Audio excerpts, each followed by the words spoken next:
Welcome back to the Papa Meat channel. How you doing? How you doing? Coming to sundown because today we're going to be talking about the sick and twisted world of false prophets. The world is a dark and scary place with uncertainty around every corner. In times like these, many turn to their faith for hope, the feeling that there is something greater out there looking out for your best interest. The only problem is that the business of religion can be an incredibly lucrative one. Because of this, there will always be unsavory characters that aim to take advantage of people's desperate need for hope, whether it be for fame or for money, or both of them. Sometimes they both come together. Some of the people we're going to be talking about today go to absolutely wild lengths to prove that they speak on behalf of God himself. False prophets are an issue even today. Look no further than the bizarre and widely publicized antics of Ebo Noah. Not all prophets stand behind a podium giving speeches all day. Ebo Noah actually gained prominence posting to platforms like TikTok, currently sitting at 1.3 million followers. He'd gone from posting comedic skits and religious videos like any normal person to suddenly posting it from in front of a gigantic boat he claimed to be Noah's Ark. Noah revealed that he was spoken to by God himself, who warned of a catastrophic flood that would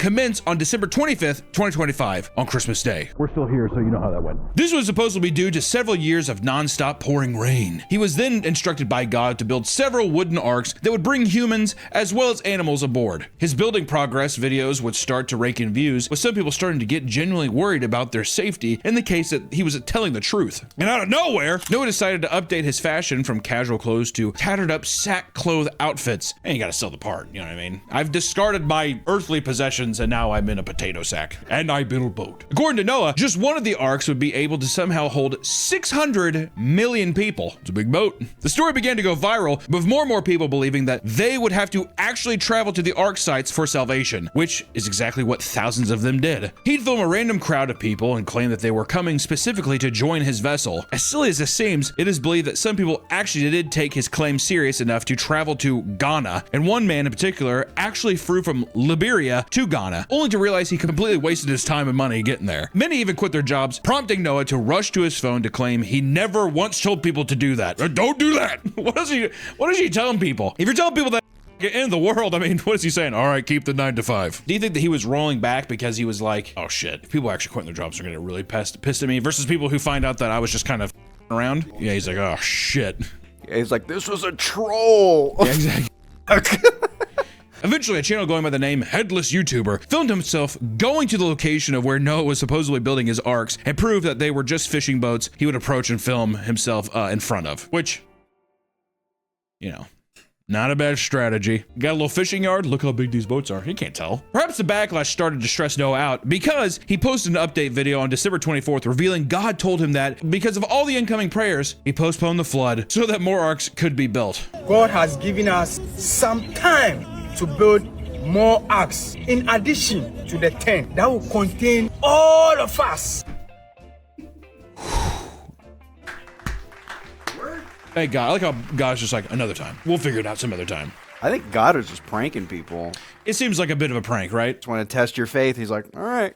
Well, I guess that's just what it is. He added that he would no longer take donations, potentially because of all the suspicion that arose when he suddenly purchased a brand new Mercedes vehicle valued at around $100,000. What'd you know about that? You know, you guys are gonna have to keep your job. That's also why he told them to keep their job. But don't quit your jobs. You gotta keep donating to the cause, you know, these goddamn arks. What, can I not drive a Mercedes around for just a little bit? Before the world ends, Nick, can I not enjoy a Mercedes-Benz? I would just say God gifted it to me. God gifted it to me. He stopped the floods, taught me how to build some boats, and get to drive a Mercedes. In the end, Ebo Noah was arrested by Ghana police for causing a widespread panic and public disorder. He still makes content today, refusing to take off the sack, and occasionally he'll post full-on sponsored content in this outfit. Like just recently when he made a commercial for an electronics store selling iPhones for cheap. He's still in the sack.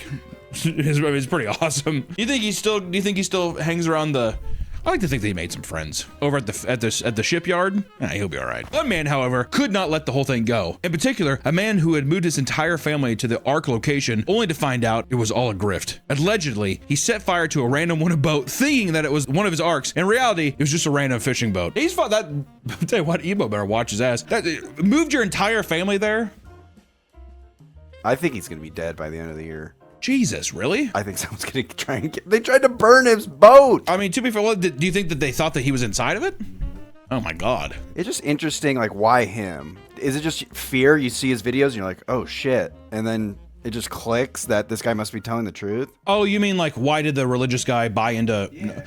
Well, I think people want to believe, and then two, it's just that thing online. There's so much separation online, right? You see all these people being like, "This is stupid, you're a liar," whatever. And all it takes is one neuron in your brain for you to fully believe, like, well, what if? Well, no wonder. Why would people believe this? This is God testing me. It's shit like that. I don't think it's actually that hard to conceive that somebody would fall in line with this. If someone's lying to you, but you're just believing, I mean, like, you have nothing but trust in this person. You know what I mean? I don't trust anything online. That's probably the best bet. Except that I'm 6'6", right? I am 6'6", I'm 23 years old, and I can deadlift a truck. All right, but you've seen that, so you guys don't need to. I don't need to post a video about it, but we've seen it. Yeah, I'm a witness. Yeah, you could trust me. For what? I'm telling the audience they could trust. Oh, they could trust. Yeah, trust you on that. Yeah, please do. Over in Italy, a woman claimed to have witnessed a statue of Virgin Mary do unimaginable things. Using this, she was able to build a massive following. This is kind of this story, because this was in 2016. This story just reminded me of the South Park episode where the Virgin Mary just squirts blood. She's having her period, but then the Pope comes and says she's bleeding out of her ass. And chicks do that every month. In 2016, Gisela and her husband traveled to Bosnia and purchased a statue of the Virgin Mary, bringing it back home to Trevino Romano. I like the cheese. Once there, the statue began to weep blood and speak to Gisela, claiming to be both God and the devil. Okay, so first off, I was just say horrifying. At what point, Nick, I want you to be honest, give it to me straight. At what point do you peek your head in on that woman? You hear that's what she says and you say, "I'll be right back," and you leave. Is it the first time you hear that, or is it a couple times? If my wife told me I have a statue of the Virgin Mary, she's bleeding, and she says she's the God and the devil, not even joking, this is me being completely transparent, I'd say, oh my God. I'd say, hold on, and I would dead sprint downstairs, I'd get my car, and I would never look back.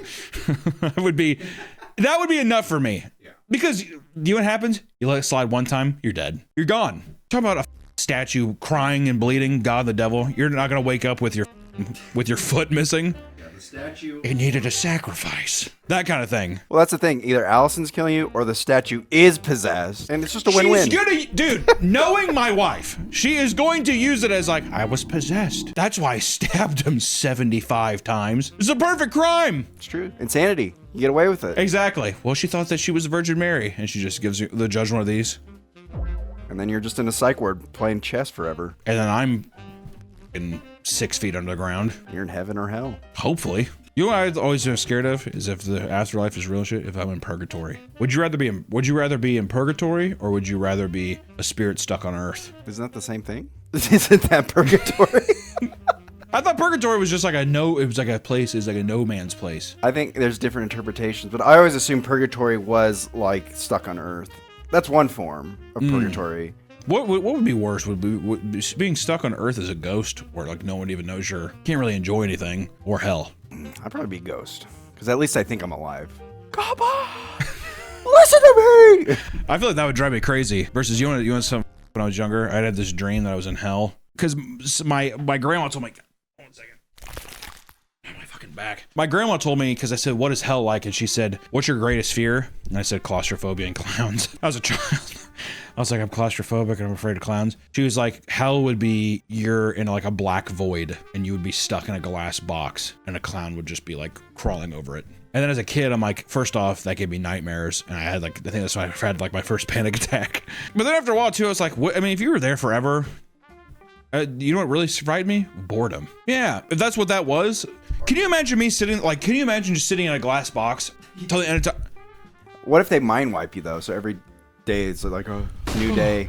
They probably do that just to keep the insanity, because after a while you just be like, I don't go, dude. I'd probably try to make friends with the clown. Dude, can we just talk for 10 minutes? I'm gonna glass box. There's a famous philosopher mathematician who believed in hell, or he was a Christian because of the one chance that God does exist and he punishes you if you don't believe him. He's like, I'm just gonna be a Christian. It's the safest bet. Yeah, that's what he can. It's really the safest bet. I know people do it out of the moral of it, which whatever, you believe in whatever God you want to believe. I'm just saying it's the safest bet. He was a mathematician. He did the math. And there's a slim chance, but you know what? I'm not chancing it. Shortly after watching the statue cry, she encased it in glass and built a shrine around it in her town. How'd she get the zoning permits for that? How did she get that? Who stamped that approval? All right, sure. Who said, or do you think she did illegally? No, I think she went up. She went to town hall and got a permit? So it's the God devil, it cries, it bleeds, sometimes it talks to me, it calls me Max. Like, alrighty. Approved. Her claims drew hundreds of pilgrims each year, and this also evolved into her somehow gaining prophetic powers. It's natural, dude. Come on. If I'm doing this whole thing, I'm not just gonna say, yeah, it's attached to me. You know, come on, it's my statue. The statue would warn her of things like a deadly virus in China and tell her to alert her followers to engage in prayer. You're trying to tell me this? You're trying to tell me this chick? And she prophesied coronavirus? What? As her following grew, she allegedly woke up one day with the same crucifixion wounds as Jesus Christ on her hands and feet. Oh, see, that's where she got it wrong, dude. It's the wrist. People always think it's the hands, it's the wrist. Google. Boot up Ask Jeeves and just do a quick research, dude. You know? If it's, I think they said if it's through his hands, it would do. I'm pretty sure that's why they did it in here. This led her to start performing miracles and giving prophetic predictions herself. And one day, she claimed an earthquake would destroy Rome and the Catholic Church would be completely taken over by communists. It's a big lightning, thunder and lightning. Can you imagine that? Communists taking over. Whoa. She watched Red Dawn the night before. She was like, oh my God. Her followers claim that she would regularly perform miracles similar to when Jesus multiplied loaves of bread and fish. She sounds like a world-class magician. If this is the case. If I was there, I was like, how the f did she do that? You know, they're talking about some, like the, what's that Christopher Nolan movie? The Prestige? She's pulling a Prestige, dude. How do we know she doesn't have a twin? On more than one occasion, she has shown up to her sermons with a single box of pizza or plate of gnocchi. The f is gnocchi? She stated, and I quote, "It was a pizza for 4, and 25 of us ate from it. It never got any smaller." She sounds like an amazing illusionist. Or do you think is she actually blessed, Nick? I think so. Maybe. The Corona thing fucking... The Corona thing, I'm not gonna lie, the COVID thing, it hit. It did hit. In 2016, come on. Though Gisela may seem saintly, she has not been completely honest with her followers. By 2023, the church began to notice Gisela growing more and more popular and sent someone out to officially investigate the claims to the statue Weeping Blood. A sample was taken, only to prove that it was not the blood of a human, it was pig's blood the entire time. Not long after the findings were published, Gisela and her husband hid themselves from the public, giving in occasionally to make small appearances. And to this day, she sends out one message a month to her following using an AI voice to spread her message. Here is the message from the Queen of the Rosary given to Gisela, September 3rd, 2025. Even worse, the couple had earned nearly $500,000 from pilgrims and followers' donations, and they believed the money would be sent to a children's hospital. And as it turns out, the couple used the money to buy more land around the shrine, renovate their house, and purchase a brand new $40,000 car. This is not Gisela's first fraud, right? This is where I was like, are you kidding me? This is not Gisela's first fraud charge. Just 3 years before she bought the statue, she was convicted of fraudulent bankruptcy after creating a charity to help sick people and take the money for herself. Now Gisela and her husband are set to go into trial April of 2026 for faking miracles and misusing donation money. What a crazy turn of events. Growing up in the Midwest, you see it everywhere. It's people that work working shitty jobs. All anyone wants to do in life, Nick, they just want to have a good time and fucking be at peace, do whatever. And sometimes you draw up the shortest stick when you're bored, and you're just trapped in this hell pit, this hell cycle where you work a dead-end job like your family did, blah, blah, blah. And now all you can do is have the faith that there's going to be something better after this is done, right? It's sad. It's sad because people just are so parasitic and will leech onto anything. They don't give a And then they make their lives worse. They make their lives worse, and that's why I think that Gisela, I don't know, they should take that statue and they should bust out her front teeth with it. Some proclaimed prophets will want to stand out from all the other grifters out there, and in some cases, this can lead to some absolutely insane headlines. South African pastor farts on congregation to heal and cure them. Photo goes viral. You know, whatever parasitic news journalist was just like, perfect. Fart. Oh, God, this is gonna get all the clicks. Chris Penelope is a pastor from Penelope? Christ. Oh my, is his name Christ? Yeah, Christ Penelope. We have a Noah and we have a Christ. We have a Noah, we have a Christ? We need a Virgin Mary next. God, dude, my back is killing me. Christ Penelope is a pastor from South Africa that became widely known for a time after a series of photos were released from inside his congregation. In them, Penelope is seen sitting directly on the faces of his congregation, and apparently, he was able to convince people that his farts were holy, allowing him to fart in their faces to get the Spirit of God inside of them. You know, so, you know that motherfucker was there. And he was like, smell it. I want you to smell it. That's gotta be a fetish. Or the guy's like, all right, I smell it. No, huff it. I need you to huff it. What's it smell like? I got another one coming. I got the one more. What is that one like? Do not throw up. When pressed about why he would willingly fart on his devout followers, he simply snapped back with, I don't fart on people. I heal people.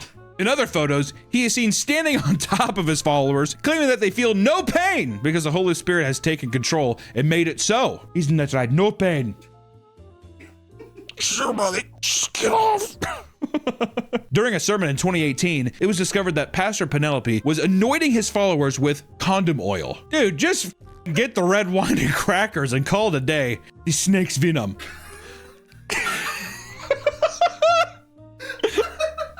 The devil, he go bite.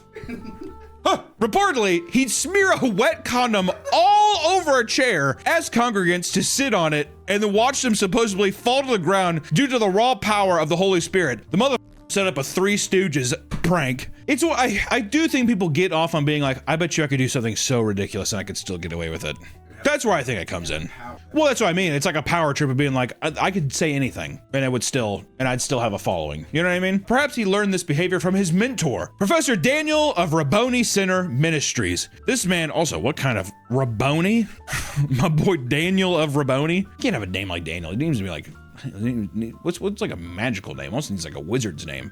Professor Corlox of Rabboni. My name's Corlox, Professor Corlox of Rabboni Center Ministries. Yes. What you want to do is you want to take this mason jar, put it up against your hole, and you're going to blow a fart. You want to cap it, and then when someone feels sick, you let them smell it. That was my I was gonna sell Etsy. Stop.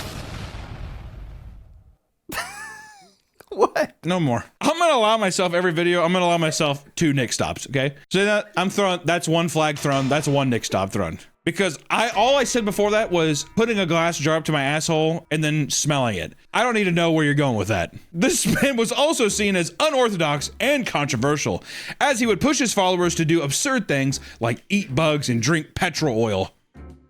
Gas? This goes good in my Camry.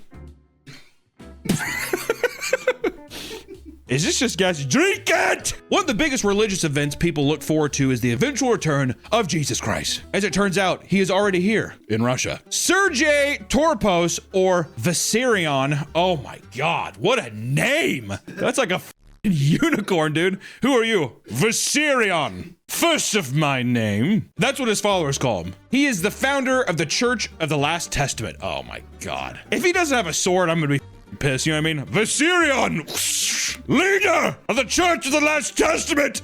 I legitimately believe this guy, even if he's not a false prophet, he could beat the devil in a fight. 1,000,000%. It all started back in the 90s when he was fired from his job as a traffic cop and began having prophetic visions that convinced him he was the reincarnation of Jesus Christ. Or might have been alcoholism, not sure. In less than a year, he founded his church and began his teachings. If you were part of his church, you were forbidden from eating meat, smoking, drinking alcohol, or using profanity. They lived in multiple towns with names like City of the Sun or Adobe of Dawn. Thousands of miles deep into Siberia, some which contain over 5,000 residents. God damn. Abode of Dawn. I'm gonna just keep it Adobe. Everyone wears white robes, and a core belief of his followers is that a great flood will wipe out the world, and those who live in the promised land will survive and rebuild it. Kind of tired of the flood meme. That's just the lore. That's Noah. That's every religion. That's a lot of different religions too, even outside of Christianity. There's a lot of flood shit. It's all about like a reset, where if people think like the world's going to shit. I'm just saying, why can't it just be a thing where it's like a giant, and I'm going to be honest, guys, this is me. I'm Vissarion. Guys, I'm going to be really straightforward with you, or no profanity. I'm gonna be really, really freaking straightforward with you. The Cyclops is coming. He's gonna. What? I don't know. You big old Cyclops, and he's gonna destroy all the worlds because he's gonna duplicate. So we have to live up high. The Cyclopses are, and they try to get my father to it, and they say, they have one eye. Yes, but are afraid of heights. They said that. Oh, and you're like, everyone's like, why?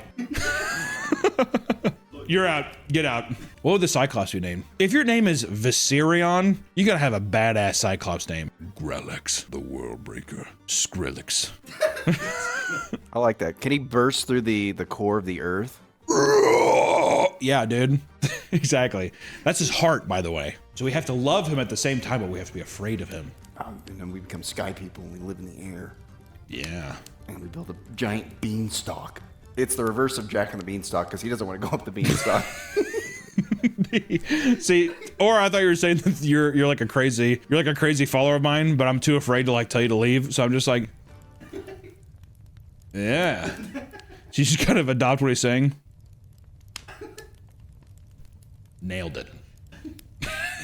Throughout his cities, there's a picture of his face in nearly every single room. And all of his followers, including him, wear white robes for ceremonies, very similar to scenes from the movie Midsummer, which was a pagan cult. Show a clip from it. Ooh. Viserion rarely grants interviews and usually keeps to himself. However, in 2012, he allowed a reporter from Vice to come and explore his compound. Right away, he said the entire place gave him a sense of peace and that everyone was visibly happy. He admitted to slipping into full-on indoctrination as he was being guided around. During his interview with Viserion, he found out that he has memories of being Jesus from 2,000 years ago. He also claimed to have no favorite food because his answer would be too difficult for a normal person to understand. What's Viserion eating? That's what I want to know. Yeah, I bet he wanted to say. He wanted to say pussy. Oh, I thought he was gonna say Taco Bell, but it's like that's beneath Jesus. That's beneath Viserion. Yeah, that motherfucker definitely wanted to say a 5-layer burrito. He's like a 5. You wouldn't understand. It's a quesarito, but they keep removing it from the menu. I'm not going to talk about it. Viserion comes off as a peaceful and stoic leader. On his church's Instagram, he brands himself the same way, showing himself playing with children alongside shots of him smiling with followers.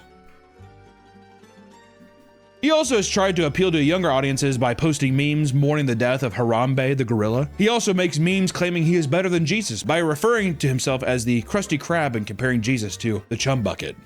Ooh, that kind of. What do you mean? That's Viserion we're talking about. It's humor and it's good. However, this would all come to an end as his entire religion in town was court-ordered to shut down and liquidated after Viserion and 2 other higher-ups were arrested. In 2020, it was discovered that Sergei and his top guys were extremely brutal towards followers, using physical violence and psychological abuse to keep them in line. The Russian FSB was sent out to his colonies, where they stormed his house and arrested him. They then flew him back to Moscow so he could go to trial. In court documents, it was revealed that 16 people were mentally harmed and 6 others suffered severe bodily harm throughout their time there. Investigators also discovered that he had been siphoning funds from his community and misusing them for personal purchases, even though his followers had all sworn off using money. Come on, Viserion. When it came time to sentencing, the court found that the 3 men had abused their authority within a religious organization to control and manipulate followers. And in the end, Viserion was sentenced to 12 years in a maximum security penal colony. The other 2 men received identical charges. Son of a bitch. He seemed perfect. Goddamn. Is there any way that you just can't run a cult? It's a cult. Is what that was, right? 100% a cult. The world can sometimes be a dark and desolate place, guys, leaving many to turn to religion and try to brighten their lives, which I don't blame people. Sometimes, Nick, I like feeling that there's something out there. It's hard to make sense of this whole thing, and who knows if there isn't a divine creator out there? I don't know. No one does. God does know. He's the one who did it. It can be hard not to give in to scams like this, especially when the person selling you lies is charming and believable. At the end of the day, it's been said a million times, it sounds too good to be true, and it probably is. If there's the potential to make a buck, there'll always be a person out there doing what they can to sell you some snake oil. So be careful, y'all. But hey, happy praying, and then guess what? If the end of the world comes and takes us, just know I love all of you. We'll see you next time. Bye-bye. Snake oil or condom oil? Dude, I would take the condom oil. Snake oil can be venomous, right? Yeah, if it's... I'm pretty sure you can drink condom oil. You can drink snake venom. You can drink snake venom? Yeah, as long as you don't have any cuts or ulcers. This is the Nick 2 number card. I'm using it now at the end of the video. Welcome back to the Papa Meat channel. How you doing? How you doing? Come on and sit down because today we're going to be immersing ourselves into the chaotic world of airsoft culture. Do they still sell airsoft guns like Walmart? Oh, yeah. They do? Back in the day, that's where I got my airsoft gun. Many kids grow up with a partial interest in firearms, whether it's because of Call of Duty or John Wick movies, alien blasters, loud thing go pop and boom, it makes you go, whoa, guns are cool. That's usually what kids say. Not all of them, that's what some say. Of course, a large chunk of these people will go their whole lives without ever actually shooting a real firearm. But how about the next best thing? Airsoft is a recreational activity that allows you to do the next best thing: detailed military simulation using replica firearms. I would say, do you think airsoft is catty corner, at least, to paintball? Airsoft, for people that don't know, it's a little BB gun, little plastic beads. But when I would do it, we would like pretend that, I don't know, you're gangsters or something, my friend's backyard or whatever, right? And then your dad fucking yells at you because he's like, what are all these beads? And they freak out. Okay, who hit my windshield? Who hit my windshield? It'd be like that. But now it's, I would say the main content around airsoft that I've seen a lot recently is like military stuff in that way. I used to love when I was younger. This is like maybe 10 plus years ago. There's an airsoft guy who was like, he's like this Russian dude, and he was like a sniper, but he put a camera on his sniper scope so you could see the bead go. And this was like really early on. So you're like, holy shit. And he talked about all these different things, but it was as if it was real combat. Actually, it's very funny. You just see the little bead go, and and they do like a little Call of Duty hit marker. And just, hit. Or sit there and it's like, guy won't, cheater refuses to die. She keeps hitting him. And the guy's like, wasn't that like the criticism of airsoft? Is that like if you're like padded up, you can't feel it? Well, yeah, that's why people are like, don't wear a lot of clothing. But some of these guns are like strong. You get shot with it. Oh! It's usually much cheaper than buying a real gun and is accessible enough to evolve into its own sport. Though I will warn you, it's not all sunshine and rainbows when it comes to airsoft. Out on the battlefield, you'll find plenty of creeps and emotionally volatile players who will look to harm you or do worse. So, put on your protective goggles and grab some BBs as we fight our way through the airsoft culture, which lately my Instagram feed has been absolutely, flooded with airsoft content. The more I watched, the more curious I became. It felt like it was almost targeted to me. It was like lullabying me into be like, Hunter, airsoft's calling your name. At what point, too? Let me ask you this. This is also coming from somebody who does not know airsoft culture, who doesn't know whatever. At what point is it too late to get into airsoft? As a 46-year-old man, if I got into airsoft, we'd be like, it's too old. Or would they embrace me with open arms, you think? Depends what group. If it's other 40-year-old men, they'll open their arms to you, but if it's children... It's hard to see the ages because everyone's usually wearing the goggles and the mask and stuff, so it's hard to tell. During the 1970s, a large market of people in Japan wanted to own firearms, but couldn't because of the restrictive gun laws. Toy manufacturers were aware of this and began to produce spring-operated replicas. Would not fly today.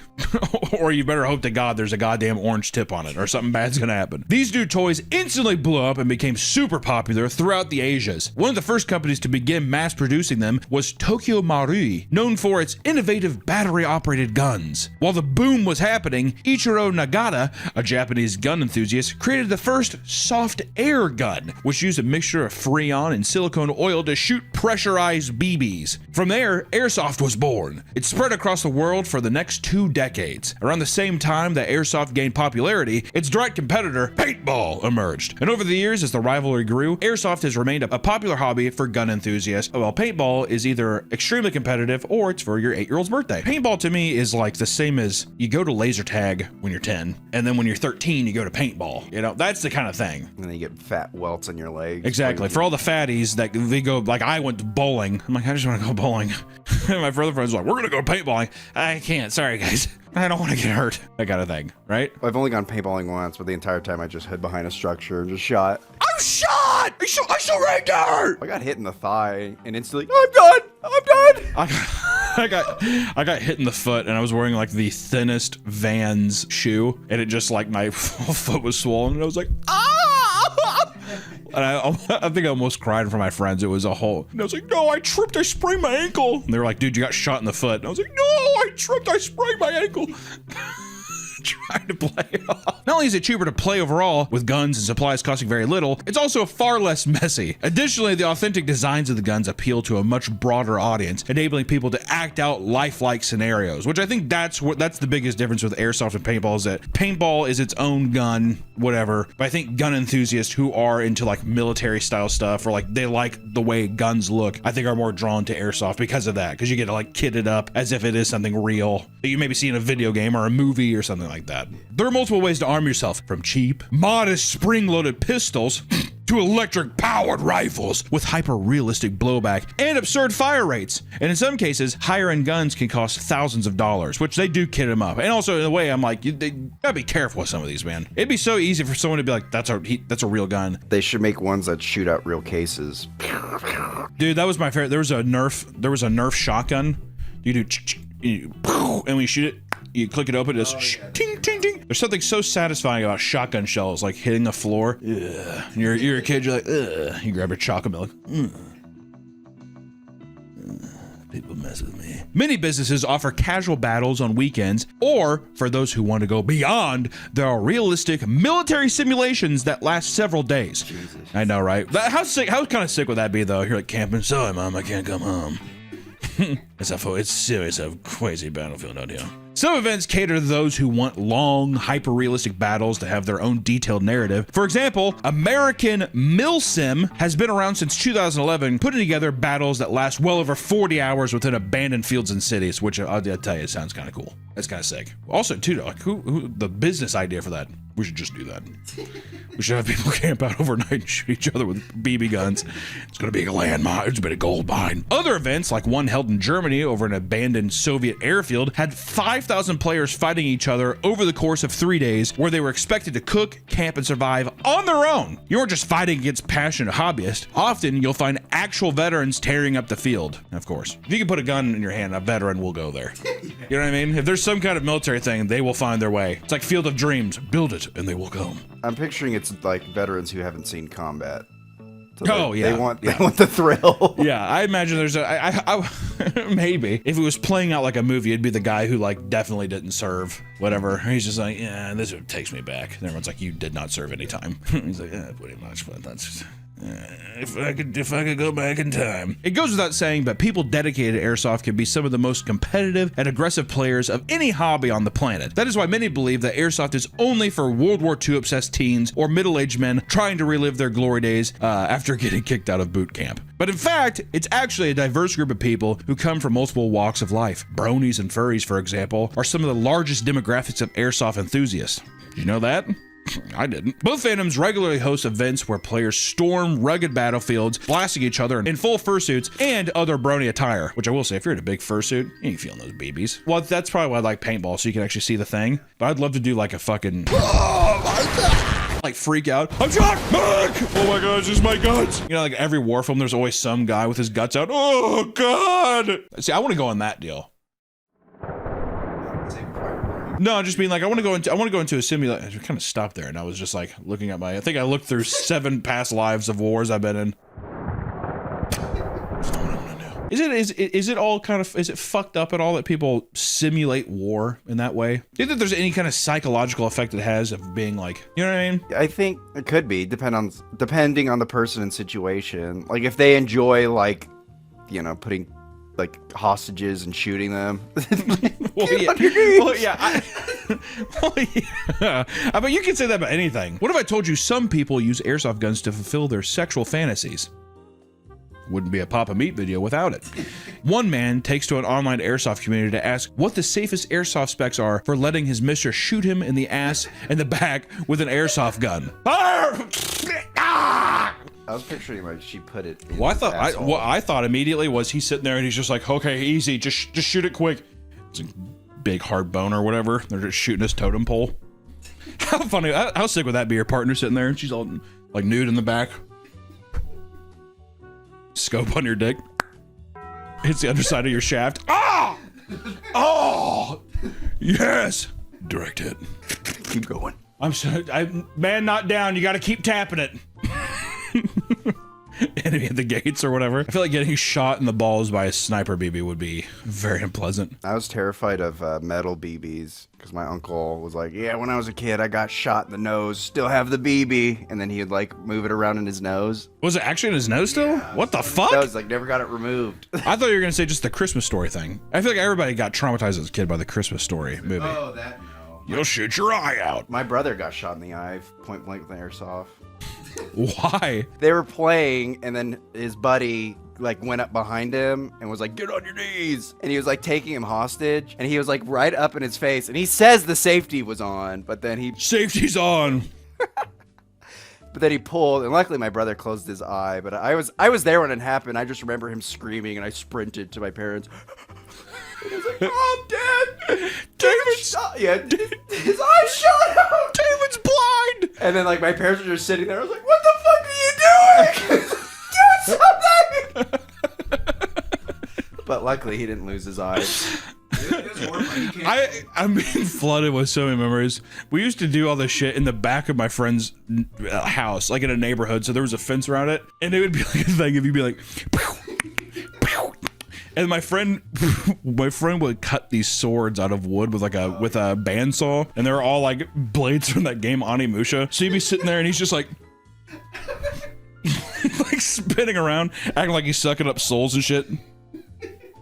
Baby's flying around. Dude, I hit you. No, I did. I hit you.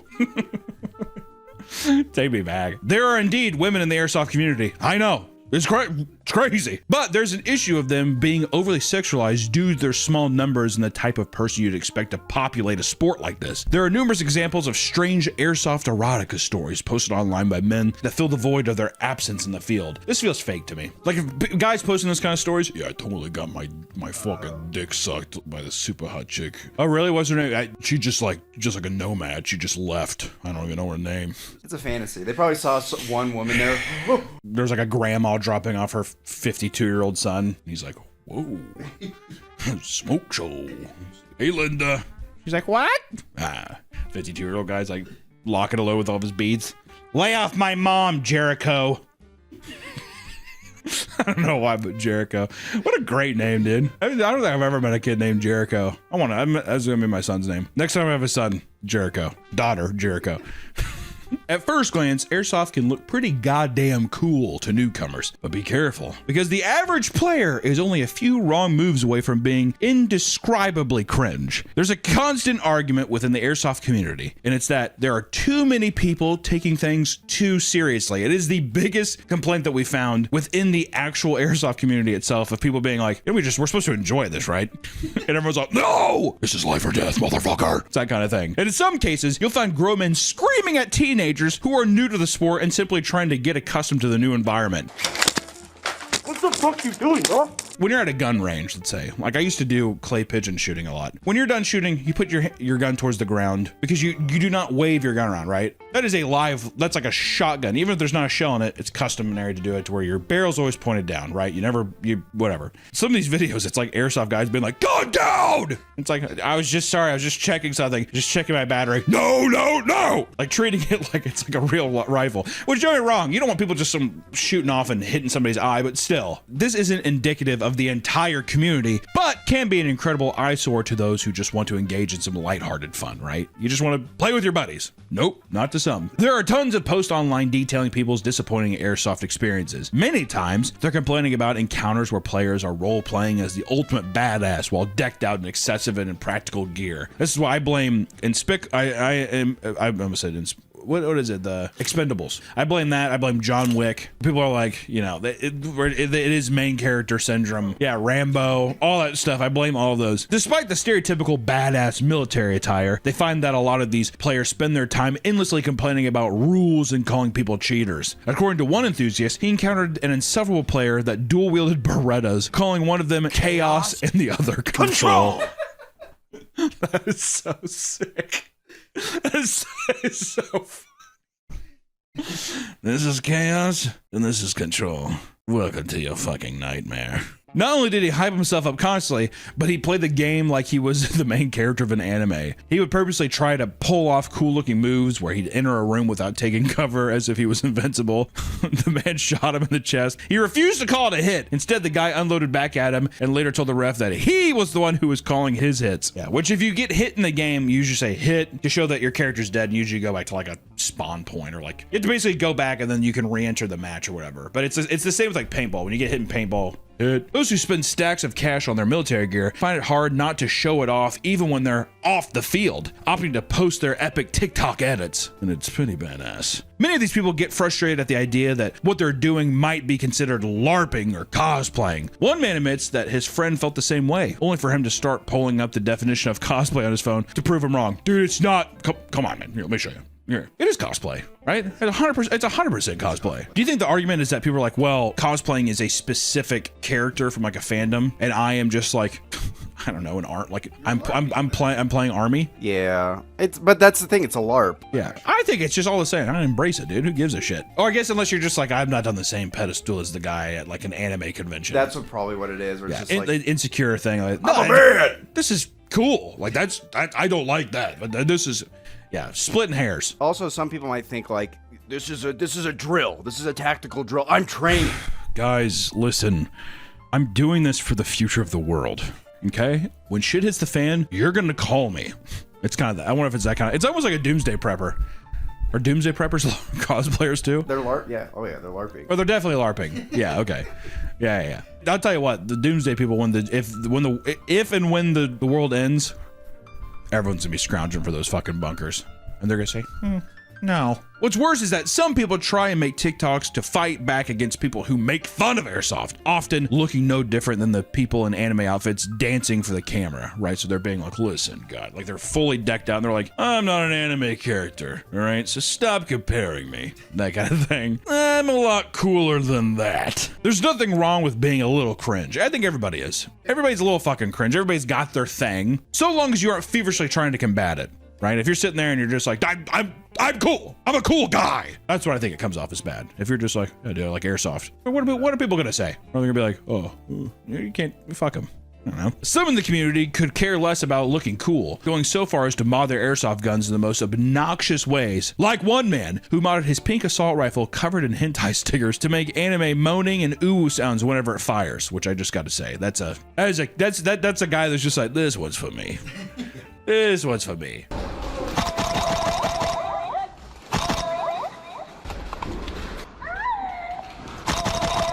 If you saw that though, it would be hard not to laugh at. I wouldn't want him on my team though. No. Actually, I don't know. Maybe I would. Breaking cover. Oh, that's true. Yeah, exactly.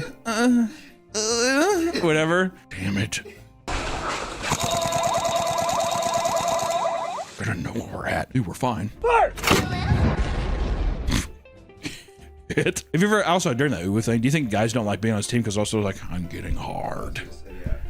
Dude, stop. Yeah, fire more. I guess people be complaining, be like, that's not fair. That's psychological warfare. Yeah, exactly.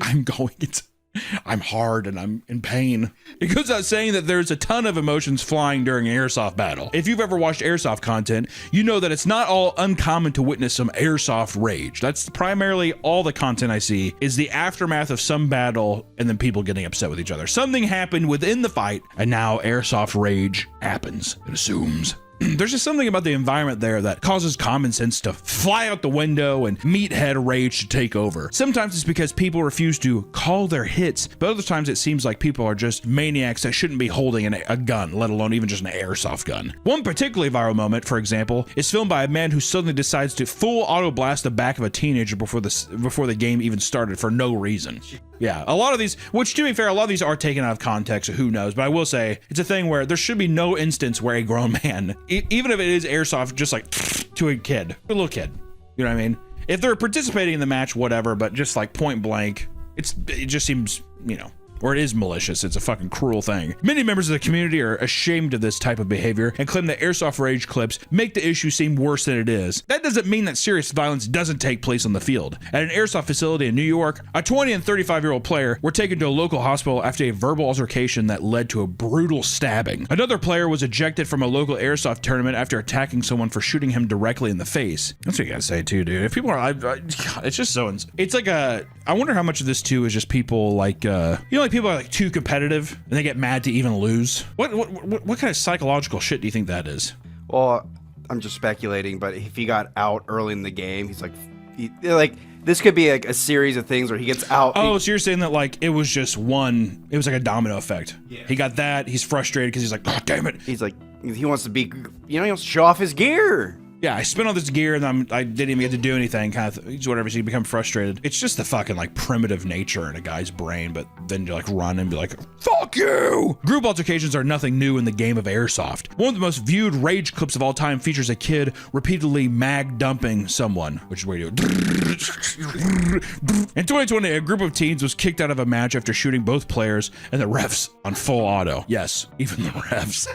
One of them uploaded the footage to YouTube, hoping for some sympathy, but instead was met with a massive backlash for their outrageous behavior. Players need to be cautious about where they choose to play, as not everyone is keen on having full-on battle simulations near their homes, or even just the fucking BBs. It's not like when you're done shooting, you go up and you're like, all right, let me pick up my whatever. It's just a fucking mess, right? During a night game, one group of players started dodging actual gunfire after enraging someone living nearby. A local mining quarry regularly rented out in the area to airsoft groups for events and tournaments. This particular game was at night and had lots of loud pyrotechnics going off, right? Just to simulate, I'm guessing, the fire or explosions or something, to make it more immersive for a fun night game. At some point during the match, a man yelled down into the quarry, "Some of us have to work tomorrow!" and claimed he also owned a gun. Not thinking anything of it, the game resumed, and explosives continued to go off until players were suddenly forced to duck and cover from distant pops and bullets flying over their heads. The game stopped immediately, and the staff tried to find who shot at them, but were unable to do so. Thankfully, no one was seriously injured in this incident, but not everyone gets so lucky. At times, airsoft weapons can lead to actual deaths. Sometimes the battlefield itself can be just as dangerous.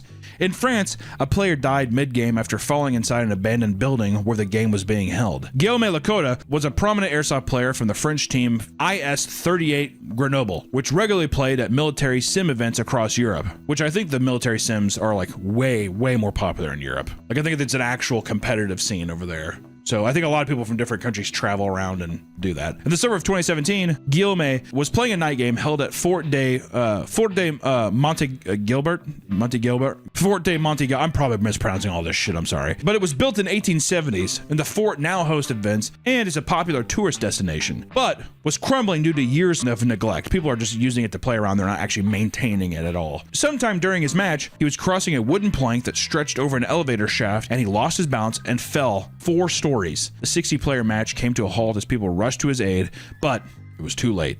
And as soon as he hit the ground, he died on impact. Police interviewed all the players and determined that it was just a tragic accident, and since then, the fort is no longer accessible to the public. One of the main selling points of airsoft is the realistic appearance and features of the guns. Though they are toys, over 300 people have died from airsoft-related shootings since 2021, which, yeah. Well, I mean, just people, the thing too is like, what might be a toy to you, on hindsight, to other people, I mean, you just never fucking know, man, whatever. Also, even the guy at the quarry, let's say, he's going around there, he sees like people shooting.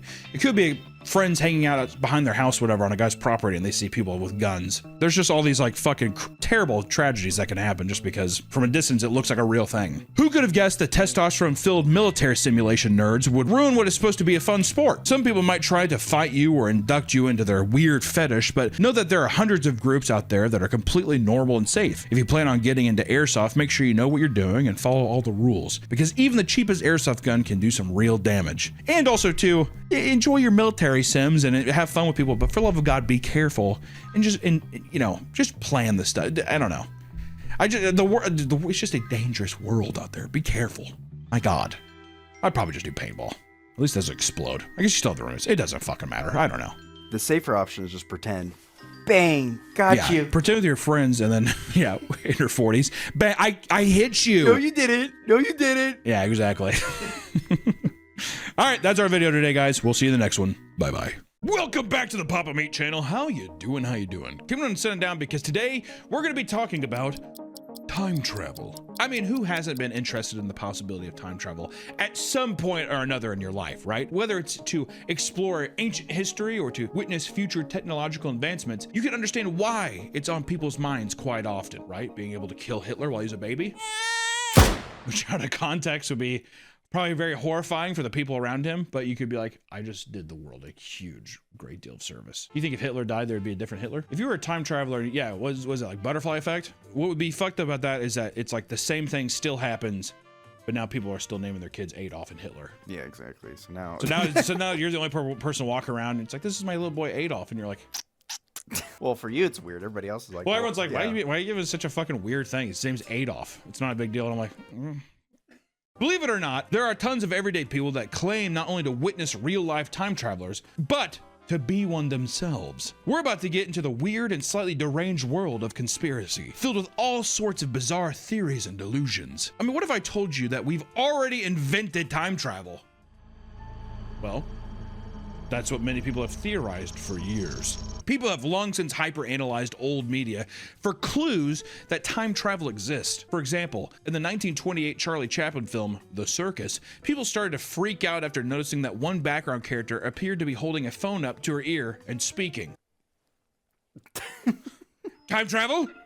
Possibly. Instead of considering a more plausible explanation, people became convinced that this is proof of time travel, since cell phones had not been invented yet. Well, to be fair, if you were a time traveler and you wanted to give a hint, you would do something to where it's like, this is going to be a big movie. And then people are going to be able to look back on it. You wouldn't just like hide it. Why would you hide it? I'm going to flaunt it around. I want people to be extremely scared. If I'm not spreading paranoia as a time traveler, did I even travel time? No. God, no. The small YouTuber who pushed this theory in 2010 went viral and created a whole swarm of people believing in this theory. Online, other people were infuriated that this gained traction. Their counter theories would range from being an old-fashioned hearing aid to the woman simply being insane and talking into her wallet. Yeah, now... It's like, oh, that's just a geriatric woman. This is the 20s. Theories like this are dime a dozen. And in some cases, it's just a woman holding a cigarette case up to her ear. And in others, it's an old painting where a prayer book is confused for a modern smartphone. We're finding that smartphones are popping up a lot. Is this similar to like ancient Sumerian cave paintings or like sculptures or etchings that look like spaceships, you know? People are like, what is this man? He's sitting inside. What the hell is that thing? It looks like a spaceship. It's people just being like, oh, they pattern recognition. I know what that is. That's a smartphone. That right there is an LG chocolate. I will say, can I give a hunter's tip? Hunter's tip? Hunter's tip. Those Sumerian alien etchings, shit's real. I'm one of those people where I'm like, motherfucker was an alien. If I was a fucking guy back in the day in Egypt, Samaria, wherever the fuck that is, or a Mayan, and I was like, and I saw this fucking big alien come down, and he was like sitting. I would etch the shit out of that. That's true. I bet you there's some. Oh, okay. I thought you were gonna go with the trolling, but I was gonna say if I was a Sumerian, I would troll people. Oh, you would? So you're saying that you'd be like, I don't think they had that sense of humor. I don't think they were like, he's funny, and they're like, he's a spaceship man, because they have no concept of what a spaceship even is, right? Unless they saw it and actually believe it. If I was a Mayan guy and I was like just chilling down there, in the Mayans, yeah. You say down in the Mayan cave? Oh, they said in New Orleans. I was like, what? If I was sitting there and I was chilling outside my temple and this thing flew down from the sky, well, first off, I'd be like, that's God. What's up, God? And then the aliens. Why would an alien? The aliens to me would be the trolls. Just stack the things like this. Fly off. I'm getting the hell out of here. How would they even talk to him? Pointing. Or really they're saying like, pick up the fucking thing and put it here. Other perceived proof of time travel in the past has been nothing more than a common way to scam people. One popular scam email goes as follows, and I quote, this is an email. Imagine viewer that you are at your computer and you just received this email. I am a time traveler, stuck here in 2003. Upon arriving here, my dimensional warp generator stopped working. I trusted a company here by the name of LLC Lasers to repair my generation 352-435-0A watch unit, and They fled on me. I'm gonna need a new DWG unit, preferably the rechargeable AMD wristwatch model with the GRC79 induction motor. 4 i80-200 warp stabilizers, 512 gigabytes of SRAM, and the menu-driven GUI with front panel XID display. Damn, dude. Yeah. So I'm kind of a time traveler. It then goes on to detail a payment of platinum gold, as well as desperately urging the victim to make sure no spying eyes witness the drop-off. Some claim this email is just a joke, while others insist that going to the website listed in the email led them to getting computer virus. No time traveler, first off, is gonna be like, can you give me some money? Why, dude? They need to fix their warp drive stabilizer. Or if you did a thing where you put it in a bank and then, like, it's the Futurama episode where he puts it in the bank and then it like accrues a bunch of interest over time and then he's rich. He could literally go to a sports betting thing and just be like, I know who wins this fight. All on Tyson or whatever, you know, like. Yeah.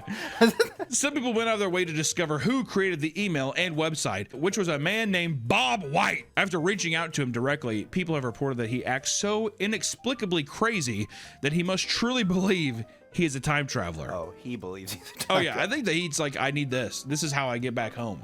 I wonder if you ask him like, what is home like? Do you think he has a full backstory? Oh yeah. Or do you think I don't remember? No, he's got a whole. He rememers it. That's what I need to do. I need to get a wife that I just have full deniability over. Or I could sit there and I need to be like, my wife's waiting for me. She's beautiful. Can I see a picture? I don't have a picture of her. She's been, trust me, hot. I imagine too. I wonder if anyone ever gave him everything that he asked for, and they were like, "Are you going?" He's like, He would just make excuses though. He'd just be like, "Well, that." my back hurts. I can't travel while I can't time travel while my back hurts. Okay, it's obvious. What did Bob ever say? What year he was from? Editor. Though many of the conspiracies about time travelers sound outlandish, many people have either encountered them in real life or even claim to be one themselves. In Casper, Wyoming, at 10:30 p.m., police were called to the home of Brian Johnson over the claims of disturbing the peace and public intoxication. And when the officers arrived, they found Bryant rambling and mumbling nonsense. And when they asked him to repeat what he said, he revealed that he was a time traveler on a mission to save Earth. He said that an alien invasion was heading towards the planet, set to arrive in 2048. He began yelling at officers, demanding to speak with the town's president so he could warn everyone else. And when officers began to put him in the car, he explained that aliens had filled his body with alcohol and placed him on a large pad. He said that the pad was supposed to take him to 2018, but he landed in 2017 instead. Officers claimed that Bryant was slurring his speech and had watery red eyes. After blowing a .136 blood alcohol level, he was arrested and charged with public intoxication. That's how they silence you. I want to see exactly. There's two things here. One, that's a great way to try to get out of a public intoxication charge. Aliens sent me. I got sent back as a deal, and I was supposed to go 2018, but I got there 2017. So guys, okay, so you have to realize that that's why these aliens liquored me up. I'd tell him, hold on, my car's a time traveling machine, and then I'd drive off. Yeah, exactly. Here, I'll show you how my car's a time traveling machine. Look at that. 24. I just drive off, immediately crash into a pole.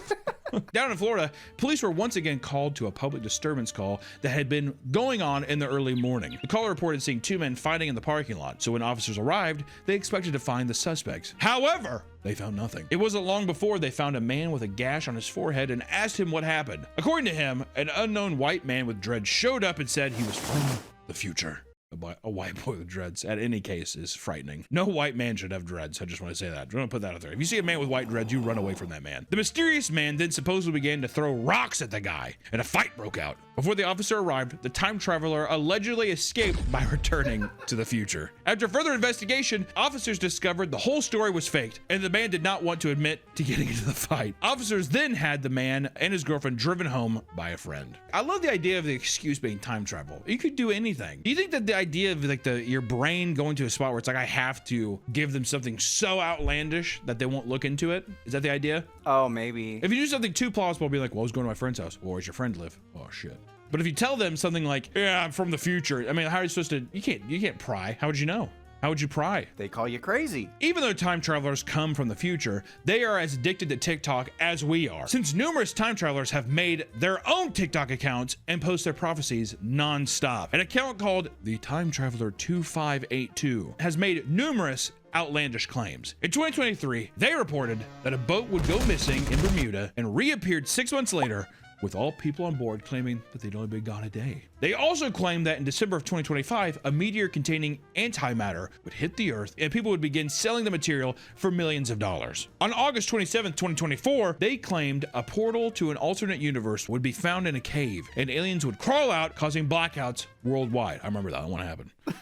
He also drew the attention of gamers, claiming that GTA 6 would release on PC and PS5 on October 25th, 2025. The Traveler's most recent video was posted in November of last year and made even more outlandish claims. But people completely ignored them and kept asking about his GTA 6 prediction. Which I will say, it feels like the time travelers and prophets. They give you a day, and I feel like when it comes around, they're like, oh, I misread my calculation. I forgot it's actually this date. Well, the biggest one could just be like, I must have changed the past, and the future's now changed. See, that's the power that the time travelers have over the religious doomsday prophets. It's that, yeah, the guy being like, well, me coming here must have stopped it. I'm a hero. Instagram also has its fair share of time travelers, and at the beginning of 2025, one emerged to warn us of what would come in the year ahead. In one case, Elvis Thompson posted warning people about 5 major world events he witnessed occur in the future. He claimed that on April 6, tornadoes would nearly level the state of Oklahoma, and a month later, the U.S. would enter into a civil war with Texas, seceding from the Union. And on September 1st, an alien named Champion would arrive and teleport 12,000 humans to his planet for protection. 2 weeks later, a storm would hit the East Coast, leaving it in ruins. Lastly, a massive sea creature called Serene Crown that was 6 times the size of a blue whale would be discovered in the Pacific Ocean. None of these predictions at all happened, and now he just posts about current events and life in Jamaica, which I do like. He's just like, I actually got this sweet bike, Jamaica rules. Also, 6 times the size of a blue whale is big, but it's like Gigantor, Godzilla-sized monster. Instead, it's just a big thing named Crown or whatever. Serene Crown. It's an interesting way to try to get clicks and engagement. All for your lifestyle channel that inevitably is just about Jamaica, which is kind of a sick pivot. And you never bring it up again? Yeah. I feel like you'd have to trickle in some time travel shit. I mean, if I followed along, I at least want something where it's just like, oh, I remember in the future. If anything, you know what I would do if I was a time travel content channel? I would be like, oh man, in the future, there's these chocolate bars. I would tell people about food or something that hasn't been made yet, and people would be like, you should try making it. I'm not a chef. Yeah, you could have, the Dubai chocolate craze, you could have predicted that.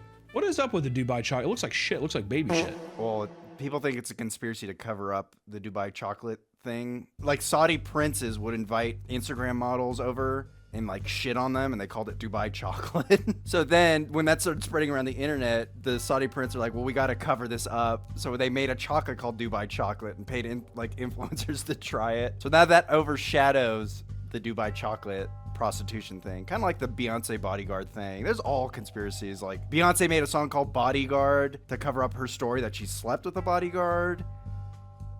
There's a lot more examples I can't think of, but It's fucked up. I believe all of it. I believe every conspiracy theory I'm told. Leave your favorite down below. Time travels like this can be found all around the world. And in 2006, a man wearing a Soviet uniform and carrying a Soviet ID emerged, claiming to have traveled through time. Sergei Ponomarenko was found wandering the streets in Kiev, Ukraine, looking lost and asking for streets that no longer existed. It's kind of funny. Bowler?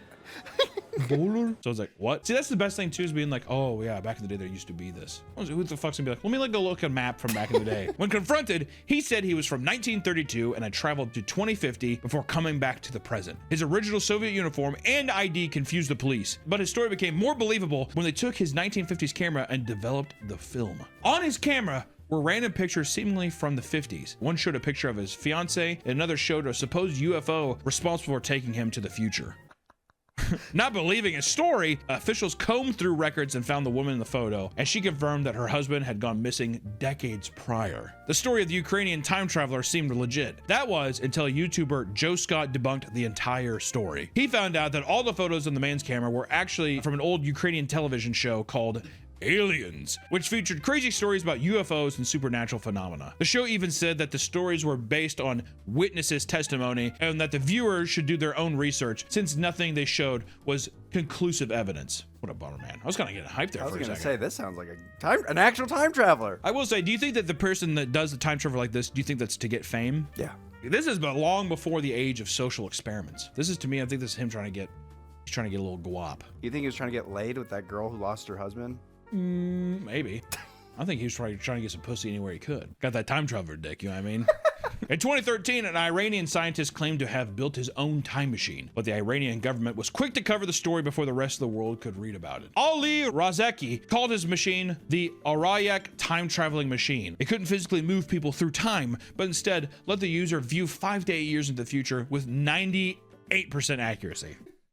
2% a little fickle. He claimed he had been working on the device since 2003, that it could fit inside any laptop case, and that it would satisfy all of humanity's needs. However, before Ali could share his work with the world, the Iranian government covered up the story, claiming that Ali's device, quote, has not been registered in the Iran State Organization for Registration of Deeds and Properties. No one has heard anything of this device since. Nick, do you think it's real, yes or no? I think it's real. Why would they fucking scrub it if it wasn't real? This seems like something that would happen in China, though. A Chinese boy would be like, I made a time travel machine. And they like bag him over his head and throw him into a fucking, you know, we have to profit on this ourselves or we can't let the world know. In recent news, someone traveled to Yosemite National Park and claimed to have captured pictures of a time portal used by time travelers. After taking a photo of the walking path, someone noticed they captured a floating rainbow orb with light rings emanating from the center. The person who took the photo said the energy in the area felt overwhelmingly intense. While the photographer suspected it might be like a natural light phenomena, others who saw the image insisted that it was some kind of portal. I think it took it as just like a glare. No! Portal, my friend, portal. Other people who saw the past reported experiencing something similar at Glacier National Park, but were conveniently unable to capture on camera.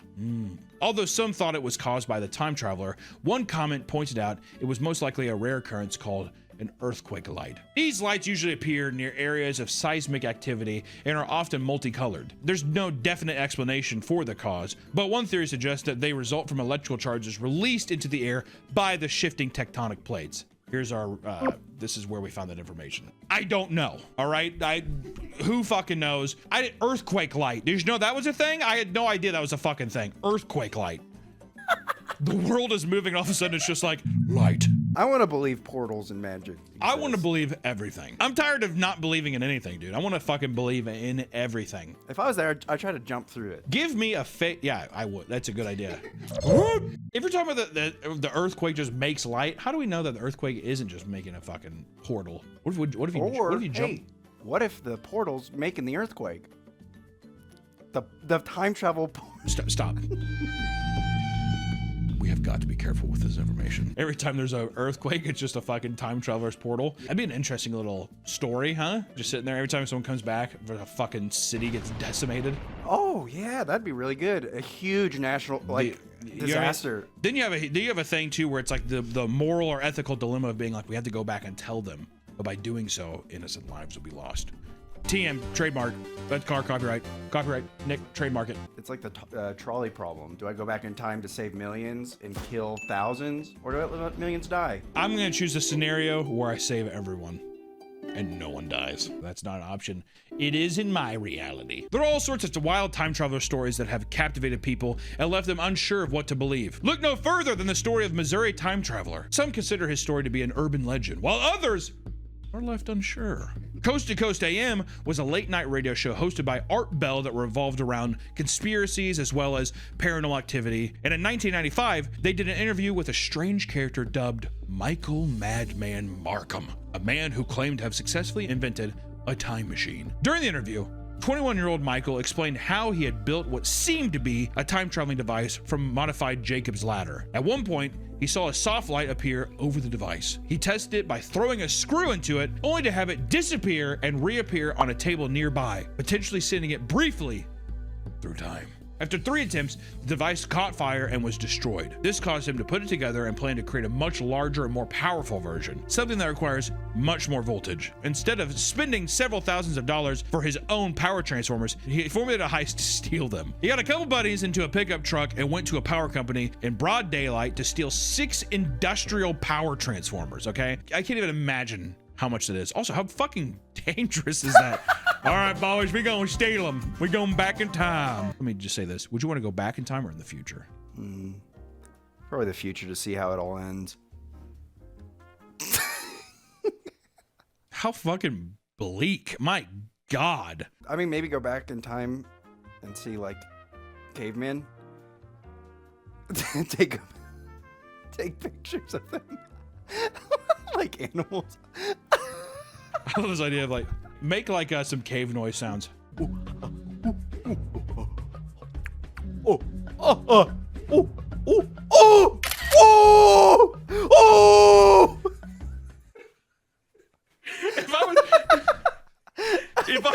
If I was a caveman, to be fair, that would scare the shit out of me too. Ooh! What was I walking in on there? Making love to his caveman wife. I knew it was gonna be. You're taking a photo of two cavemen fucking. Yeah, back shots. Oh, oh, oh. God. After creating a larger version of this machine, his initial test resulted in him overloading the power grid and causing a power outage throughout the entire town. This isn't what got him caught. According to Michael, at some point, his friend was shooting a BB gun at their neighbor's window, which led him getting in trouble and allegedly ratting Michael out to police for a lighter sentence. All because the guy was like, stop it. This led to the police getting a search warrant to inspect his home, and Michael woke up to 8 police officers surrounding him, and he ended up spending some time in jail. One of the arresting officers even joined the radio interview between the two to get into detail about that night. There were power transformers placed all throughout his house, with one hooked up directly to an electric fuse box. Further investigations of the home revealed all sorts of dismantled electronics, as well as containers and coffee cans filled with oil. From here, he was arrested and put on 5 years of probation. After the arrest, the police chief publicly claimed that, quote, he's not nuts, and that he was clearly intelligent, but just lacked common sense. After the whole ordeal, he decided to move away from his home, feeling that the neighborhood wanted his head on a pike for supposedly damaging many of their electronic devices during his experiments. He then set out to redo the experiment legally, this time saving up for gear he needed to make a much more complex version. During a second interview in 1996, he detailed his new and improved building plan, funding in part by donors who were fascinated by his story. Then, after that interview, he disappeared completely. It was not until 2015, almost 20 years later, where he was finally tracked down and interviewed for the 3rd time by Art Bell. This is where Michael's story starts to become very, very suspicious. He claims he was sending cats through the device and seeing them disappear for 1 to 2 minutes at a time before reappearing. And after 200 tests, only 1 time did an object go missing. Luckily, it was just a fruit. He admits that in 1998, he cranked everything to the max and climbed through it himself, which felt like being hit with a flashbang. He claims to have woken up 800 miles away in an Ohio field, and 2 years into the future with total amnesia. He got his bearings over time, but was forced to stay at a homeless shelter and work temporary jobs until he could pay to travel back home. Conveniently, when he returned, everything from his warehouse was gone, including all of his documentations for his time machine. Michael claims he will once again rebuild and experiment with his time machine. Though there are not many updates on his story, to most, he is simply a Missouri urban legend. Sounds like an extremely intelligent man who is just like, I don't know, maybe, not. I hate to say the word going insane, but it does it not seem like that super intelligent guy we talked about that like, he was like doing experiments in his garage with like mercury and he like blew himself up or something? Or the radioactive guy? Oh, the radioactive thing? Yeah, He wanted to get like a fucking radioactive bar for his experiments. It's like that kind of thing. I think he's a smart guy, but he's like very fixated on time travel, so he seems crazy because it's like... What is it with the fixation thing? That's the same thing with the guy who did Temple OS to me. It's like a brilliant coder, but then they get fixated with a thing and like you could tell like, it's like unchecked mental... Well, the Temple OS guy had schizophrenia, so he actually believed, like he was hearing voices and the voices... which he thinks is God, told them like, build this machine and you can talk to me directly. Which it doesn't sound like that's what's happening here. No. But it seems like, not to say that they're similar, but it's just the idea of like hyper intelligent person is obviously doing something, which I don't know if he's lying about.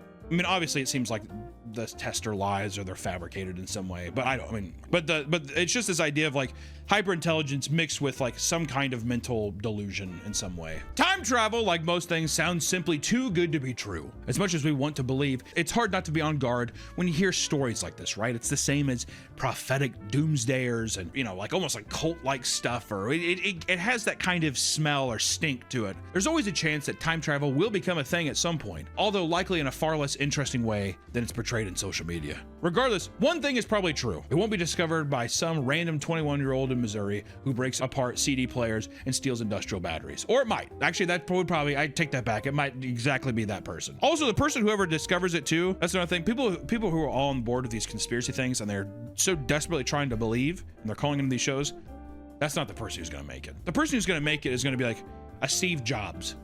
Oh man, we're gonna make a shit ton of money off this, and they're gonna immediately get into that, or it's gonna be used for like fucking military or some kind of thing. It's gonna be something like that. Stephen Hawking, he did a thing where he hosted a party. He didn't tell anybody, but he hosted a time traveling party. Nobody showed up, and then he put out a piece of paper saying like, I hosted a time travel party. No one showed up, to be like, if time travelers are real and you see this newspaper that came out like 3 weeks before the party, then they'll show up. So that proves no time travelers exist. I know some people, the fascination with time travel seems real too, because time is like, is like relative, or it's like a space. Oh, time is space. Time is space. So it's like technically if you got into that space, you could go back in time theoretically. Watch Interstellar. It'll all make sense. We're also spinning, like hypothetically, if you did have a time machine. Oh, Nick's tip. You'd have to also calculate the position in which the Earth you have to calculate the position in which the Earth and the Sun was in the universe where you're going to time travel, because we're spinning. Our Earth is not only spinning around the Sun, but the Sun is spinning in our galaxy, and our galaxy is moving. It's the so maybe we have time traveled.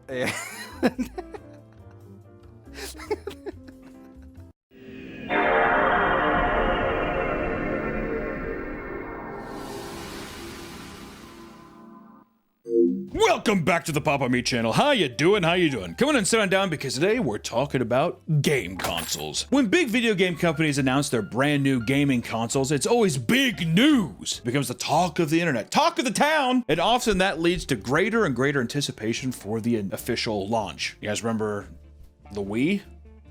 Now they don't even show it on the news anymore. It used to be a big thing where people were like, they're waiting in line to get a what? A PS2? What? What is that? Now they're just like, yeah, of course. You know, it's so normal now. While many gaming consoles have lived up to that hype, there are far too many stories of products that released to an absolute disastrous response. So with that said, let's talk about some of the biggest console launching failures in gaming history. Buckle up, gamers. We're talking about failed consoles. And of course, we can't discuss console launches without first talking about the Nintendo Switch 2, which is one of the reasons why we even wanted to do this video, as like a fun way to look, but to just take a trip down memory lane. I say strip, to take a trip down memory lane, because right now the Nintendo 2 Switch, I feel like, what do you think the response is? I feel like it's been kind of negative. Well, here's the thing. People are stoked on it. I think people are just like, there's no difference, and you're just charging more for a bigger screen. Is that kind of and also the games are more expensive too, right? I've seen a lot more negative than positive, but that it's the internet. It's a bubble. It's the internet, to where I wonder if they just land the launch, if it'll be okay. Because I don't know if people remember when the Nintendo Switch released, it was like, there was a bunch of people saying that like it was bugged out, or also people were getting their screens scratched by the console going into its slot and all that stuff. There was like a lot of weird stuff, so it was hyped. But I feel like when people were actually getting it in their hands, they're like, yeah, my game is like bricked. Which I feel like there's obviously, no matter what, there's going to be defective first models, but still. But while the Switch 2 hasn't released just yet, it's already been plagued with controversy, starting with the big live stream presentation Nintendo hosted to show off its brand new product. Which, you know, the good of the product is the console itself boasted a lot of big upgrades, like bigger, vivid 1080p screen, upgraded Joy-Con controllers, and increased storage. Just general, like, stuff that it should have just happened already, you know? Stuff that the Steam Deck has been doing, I guess, for like 5 years now or whatever. Nintendo's like, all right, fine. Okay, we'll do it. You want a bigger screen? Fine. People were incredibly excited over the games that were showcased, which included games like Donkey Kong Bonanza, which I will say, that game looks sick. It does, it looks awesome. Mario Kart World, and a brand new Kirby Air Riders. Kirby! Watch out, Nick, I'm gonna suck you. And of course, From Software has an exclusive game coming out called The Dust Bloods, which is just, I mean, it's Bloodborne 2. That actually looks sick too. Be a little vampire and fly around. And you get to fly and drop down and suck people's blood, suck them off. You just suck them off. I like how From Software, they're like, did you get to suck them off? Just like Kirby. Just like Kirby. That's all the pros, okay? Now we get to this is the bad. This is what people say is the bad side. What started to cause a stir was the price tag for the console, which was raised to $450, which cost $150 more than the original Switch on its launch, right? Bigger screen, more storage. They're like, yeah, so it's like, also, I feel like those are so minuscule in terms of the production. They're like, yeah, but we're gonna need, the box that it ships in is gonna be bigger, so. Well, the funny thing is that that technology gets cheaper as time goes on. Well, hold. I like look over like David Nintendo standing behind me. And just for a comparison with these, figures, a Steam Deck costs $50 less and has better hardware specs than the Switch 2. So, but you can't play Donkey Kong Bonanza, or you probably can because it's a computer and you can just hack it and do whatever you want. Oh, well, I was gonna say that you'd have to get a ROM, but Nintendo get a ROM. doesn't release stuff for PC.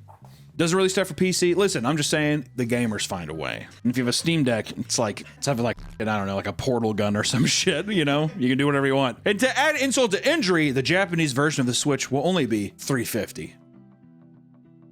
Yeah. Racially charged, dude. Racially charged consumerism. Listen, man, Konichiwa, throw me the discount, brother. You know what I'm saying? Their games also saw a significant raise in price as well, with some going up to $90 for physical copies. It comes on an SD card.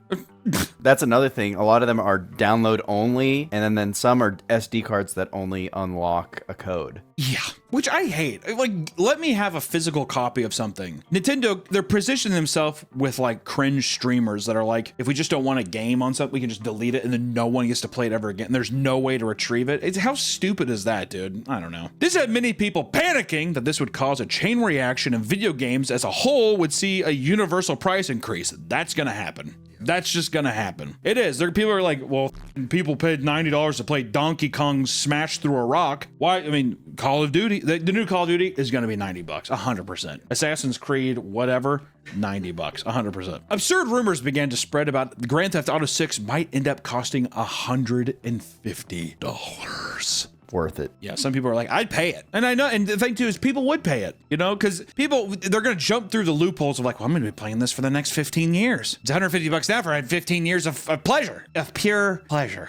That's $10 a year. Yeah. Nintendo even revealed a console tech demo that would launch alongside the Switch 2, but announced that it wouldn't come free with the console, right? I mean, the demo's going to cost you $10. All right, long gone are the days of PlayStation giving you demos with a free pizza from Pizza Hut. That's no more, right? Oh yeah, those are great. That was the best, dude. I had this one from Pizza Hut. So sick. I got like a large pepperoni pizza when I was younger. My grandpa got it. We got dinner, and then it came with a demo that had Metal Gear Solid, Tomb Raider. It might have been 2, Kane, Soul of Kane or something, and then also the biggest one, Medieval. Great game. Oh, that shit went banana sandwich is what I did. I was unbelievable. Fans became infuriated with Nintendo for being seemingly much more greedy than they were with the past releases, right? Our Japanese heroes are being a bit greedy. They're not like that. They're so kawaii. Why? Why are you doing this? You're not American. Stop! For example, PS5 got Astro's Playroom as a tech demo for free. For people living in the US, this frustration was amplified after President Donald Trump announced that tariffs would be placed on goods imported from most other countries, literally every other country on earth. Not most, basically all. It was later revealed by Nintendo that the $450 price tag would not change. Liars. The accessories, however, would all receive a price adjustment with potential for further changes in the future depending on the market conditions. And then there's gonna be a day where it's like, okay, the console has to come up $50. Sorry. And the controllers are also at $90 now too. Oh my god. I'm sorry. Lastly, the straw that broke the camel's back. Fans were extremely upset that the voice and video chat features will require an online subscription.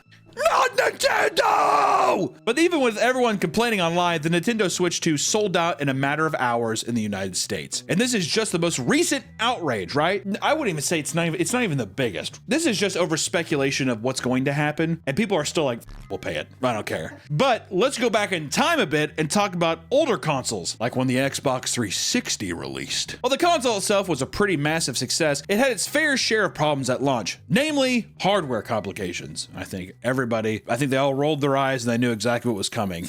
A giant red light was shining in their face and they're just like, oh.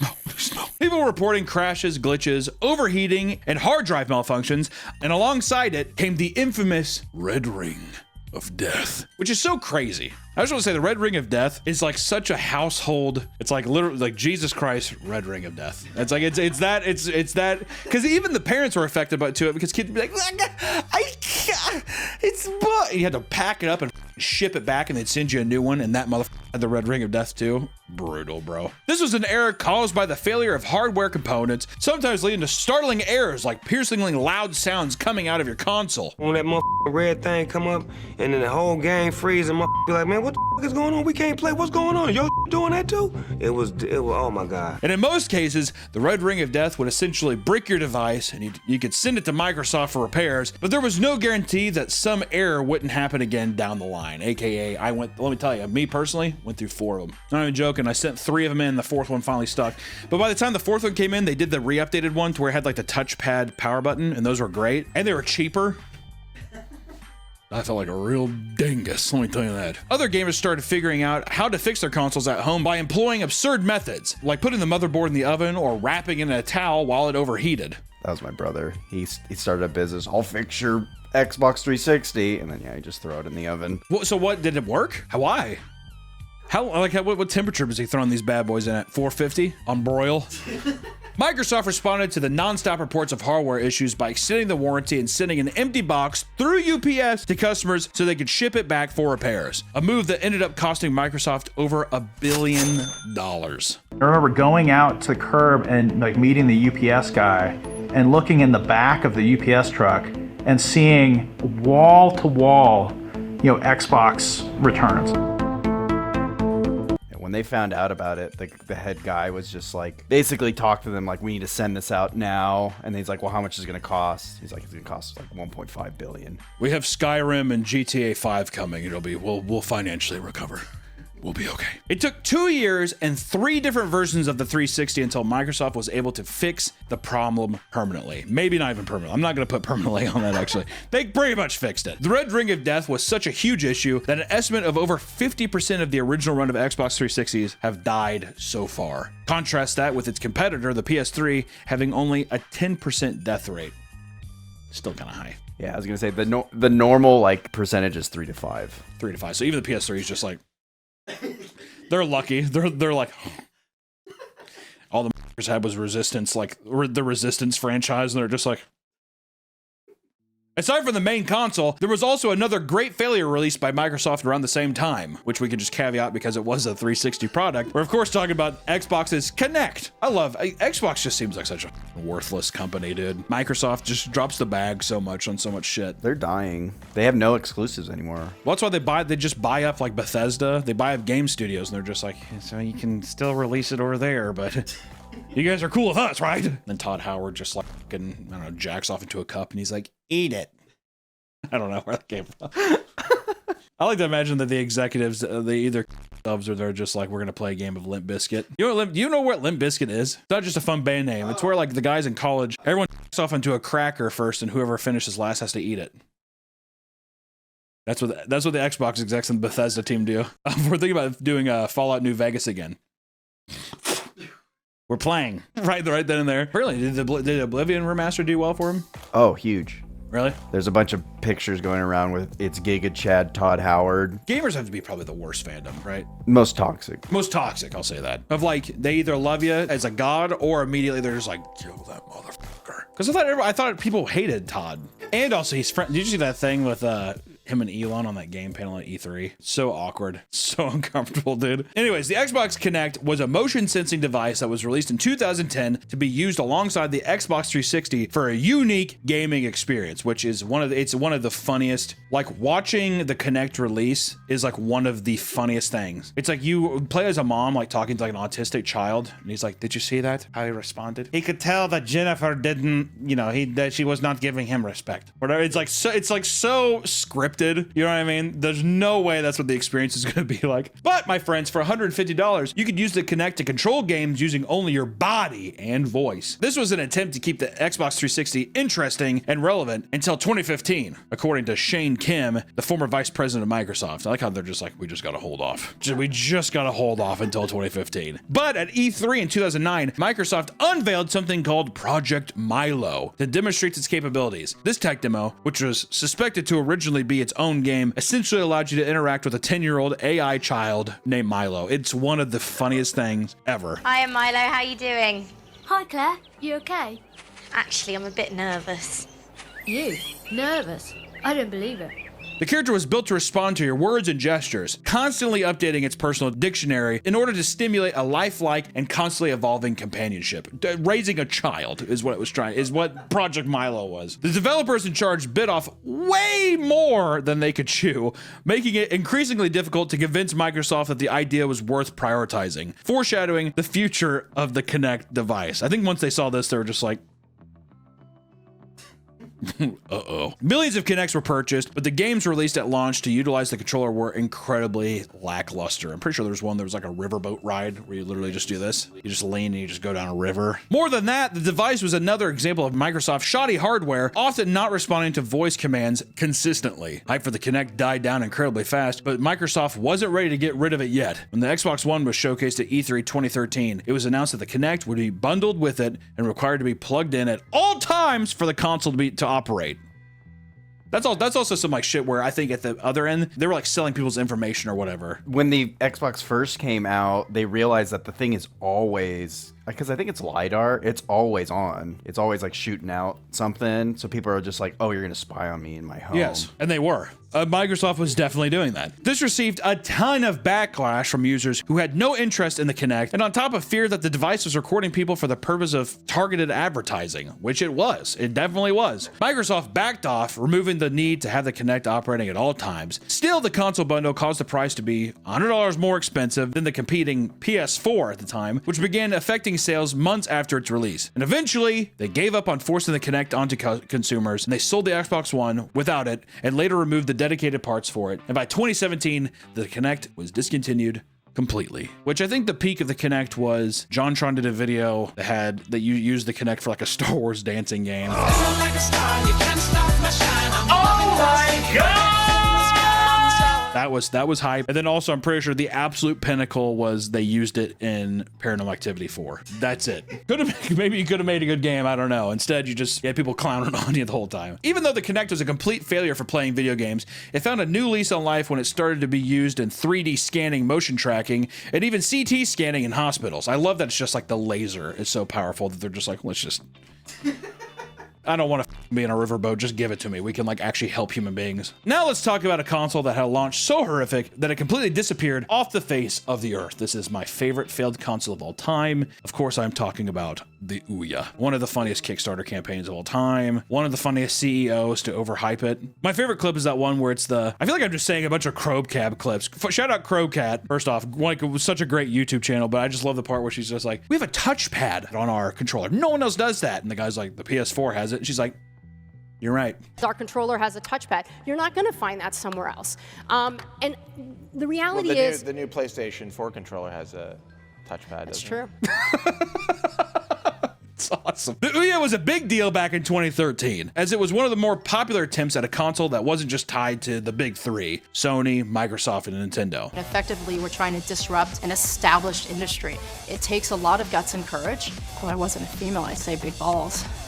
It was a totally new endeavor, one that aimed to create a high-quality console for an affordable price while still giving a solid selection of titles from indie games to major publishers. It was also a big gimmick of theirs was, if you have the Ouya, you can try a game before you actually buy it to see if it's worth playing. Let me tell you, the storm clouds were already forming. The Kickstarter video boasted a console that uses Android open source technology that encouraged developers from all over to put their games on their platform without having to jump the same hurdles as you would going through an established company, right? So you could just put it on the console. You wouldn't have to like pitch the game or get funding from a game studio, blah, blah, blah, all this stuff. You could just make it and put it right on. Because I think a lot of indie developers, you have to like make a deal and there's like exclusivity stuff. Like there's a bunch of stuff that actually gets tied into indie game development. Yeah, for consoles too. Even I think Steam, they have a new program where you just pay $100. But before, I think it was an exclusive, you still had to go through like a process. Yeah, probably some giant process. Here, have someone from another YouTube video talk about it. Package. Within 1 month on Kickstarter, the Ouya was backed by 63,000 people and made around $8.6 million. But that wasn't all. They eventually got $15 million in venture capital funding as well. In total, they were looking at $25 million in total funding to make the Ouya, to make the dream, to make the Ouya happen. There's gotta be somebody with an Ouya tattoo out there. Can we, editor, put up a picture of an Ouya tattoo if you have it? Bro, brutal. Would you rather have like a full neck and shoulder, like late 90s tribal tattoo, or would you rather have just a tattoo of an Ouya? I think I'd do the Ouya. Really? I think it'd be really funny. It's just like Gone But Not Forgotten or some shit like that. Ouya was aiming to release later that year for only $99, which is crazy. Things would take a sharp turn during a keynote interview at South by Southwest, where the creator, Julia Ehrman, seemed to disappoint attendees by not giving detailed answers to a lot of the questions or just sounding ignorant about the current gaming space in general. I love this interview. I hate COVID, not for the fact that it shut down America. I don't give a fuck. And I thank God that our DoorDash people, right? But I want to say that it completely killed keynote speeches like this. Now everybody does the Apple thing where it's all pre-recorded. It's bullshit. Old E3 clips and like people having to actually go up on a stage and talk about it, that's all gone. So unfortunate. Because you get golden moments like this. What's the recommended amount of dedicated RAM I should have to the server? That's it. I miss you. I miss you. At one point, Urban asked how many consoles were sold, and she simply repeats, a lot. But she doesn't just say it like this, she does, a lot. And he does, you're not gonna give a specific number? She does, a lot. How many have you sold? A lot. Can you give me a range? A lot. Like, you're not going to tell me a number. No, I'm not. To go along with their mission to disrupt the gaming industry, they hosted an unofficial Ouya booth across the street from E3 to promote itself to anyone, which is just so cringe. You want to go to the Ouya booth? No. In response, E3 organizers began renting out spaces around the parking lot that Ouya would be operating in. They then parked loads of semi-trucks all over so they would block the public from seeing their booth, which is just so petty. It's so petty. It's like the thing has $30 million in funding, and it's like you are dealing with trillions of dollars inside. They're just like, yeah, cover them up. Hide the hornet's nest. Which actually Urban retaliated by renting spots in front of the trucks for more Ouya advertisements, and E3 even called the police to have their permits checked, which was unsuccessful. How petty, dude. Honestly, Urban kind of him around right there, didn't she? She big beaved him. She flashed her beeve and she said, mine's bigger. Gotta like it. No way we can put that in the video. Okay. When the consoles finally delivered to customers and tech reviewers, it was immediately met with an underwhelming reception. And underwhelming, it was horrible. I mean, like really bad. The games are terrible. I know people were shitting on the games because they were all just like basically flash games that you would find on the internet in like the 90s or something. But it was like all the controllers were terrible. The box is just, it was just all so cheap. By the time the Ouya had slowly lost hype and grinded to a halt, they had only sold 200,000 devices, and it was discontinued in 2015. And the services were all shut down in 2019 to anyone still using the product. Bet there's one, the Ouya guy with the tattoo. No! Ouya! What if could he just be like, can I just buy the server so I can play my Ouya forever? If they were like, we'll sell it to you, I'd be like, give it to him. Give the man the server. The next one we're going to talk about is less of a console and more of a service. Nevertheless, it was one of the biggest gaming flops in recent history, and I'm talking about Google Stadia. Have you heard of Google Stadia? I know you probably have. I'm asking the viewer, have you at home? The person like eating like ramen watching this, they're like, okay, well, good, because you're here. Google Stadia is a streaming platform that was announced in 2019, and it promised users that it would be able to play the newest AAA titles in 4K 60 FPS on any device that could run Google Chrome from a TV to a smartphone. That sounds made up. Even my ass, who's like not tech savvy at all, I'm like, that can't be done. Google was so bold as to say that the Stadia is more powerful than the PS4 and the Xbox One combined. With the financial backing of Google on top of their support of big developers and game studios like Bethesda, people truly thought that this would be a major step forward in gaming. The first wave of disappointment came with the announcement of its pricing structure. You had to pay $130 for their controller as well as Chromecast to run the service. And the service itself was $10 a month, meaning you would pay full price for games on top of an indefinite subscription fee. So not only do you get to pay the price of the game, but every month you're also tacking on top, which $10, let me tell you, that adds up, dude. Well, it's not even just like, oh, I want to cancel it. If you cancel it, you never play your game again. Never. When the service launched, things started to get very bad very quickly. Not only was there a lack of good games, but there was loads of connectivity and latency issues. What? No. And in a Forbes article reviewing the launch product, Paul Tassi writes this: I am genuinely amazed with how shockingly bad Stadia has performed at my home over the course of many sessions. I write for Forbes. It's where the wealthy read. I'm a wealthy man, and I play Stadia. He even uploaded a video showing how often cutscenes stutter. Roll it!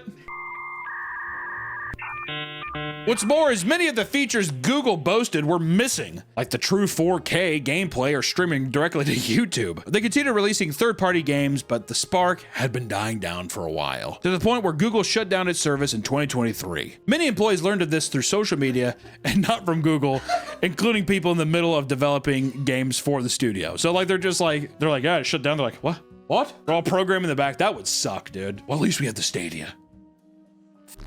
Luckily, everyone who purchased Stadia and its subscription fees were given refunds. Some people swore by the service, but were unable to play anymore, as the games could not be operated without connection to Google servers.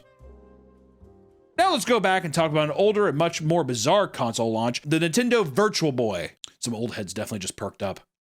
The Virtual Boy was an early attempt in virtual reality gaming, one that ended up being a massive disaster for one of the biggest companies in the space. According to the original New York Times article, quote, to play a Virtual Boy game, a user must look directly into two miniature displays to view stereoscopic images created by arrays of red light emitting diodes, or LEDs. We're going to blind your f***ing child. We're going to make sure your child has a seizure. Virtual Boy gaming at its peak, thank you. There were blaring criticisms to be made as soon as it was released. While Nintendo games were often focused on group play, the Virtual Boy felt antisocial. Little did they know the future was going to be much more bleak, as players would literally shove their faces into a machine to play on their own. The games themselves didn't really utilize the 3D effect and more so just became a novelty that required a cumbersome piece of hardware. The red LEDs used were vital in order to make a console affordable, but it was an incredibly unappealing visual style to many gamers. People reported that they were getting motion sick from using the system, and furthermore, there was a legitimate fear that children under 7 would develop a lazy eye if the two screens were not aligned properly. That's awesome. And a 1995 issue of Game Pro magazine claimed it might potentially cause permanent brain damage to play the Virtual Boy. The device cost $180 and was quickly lowered to $160 and then down to $99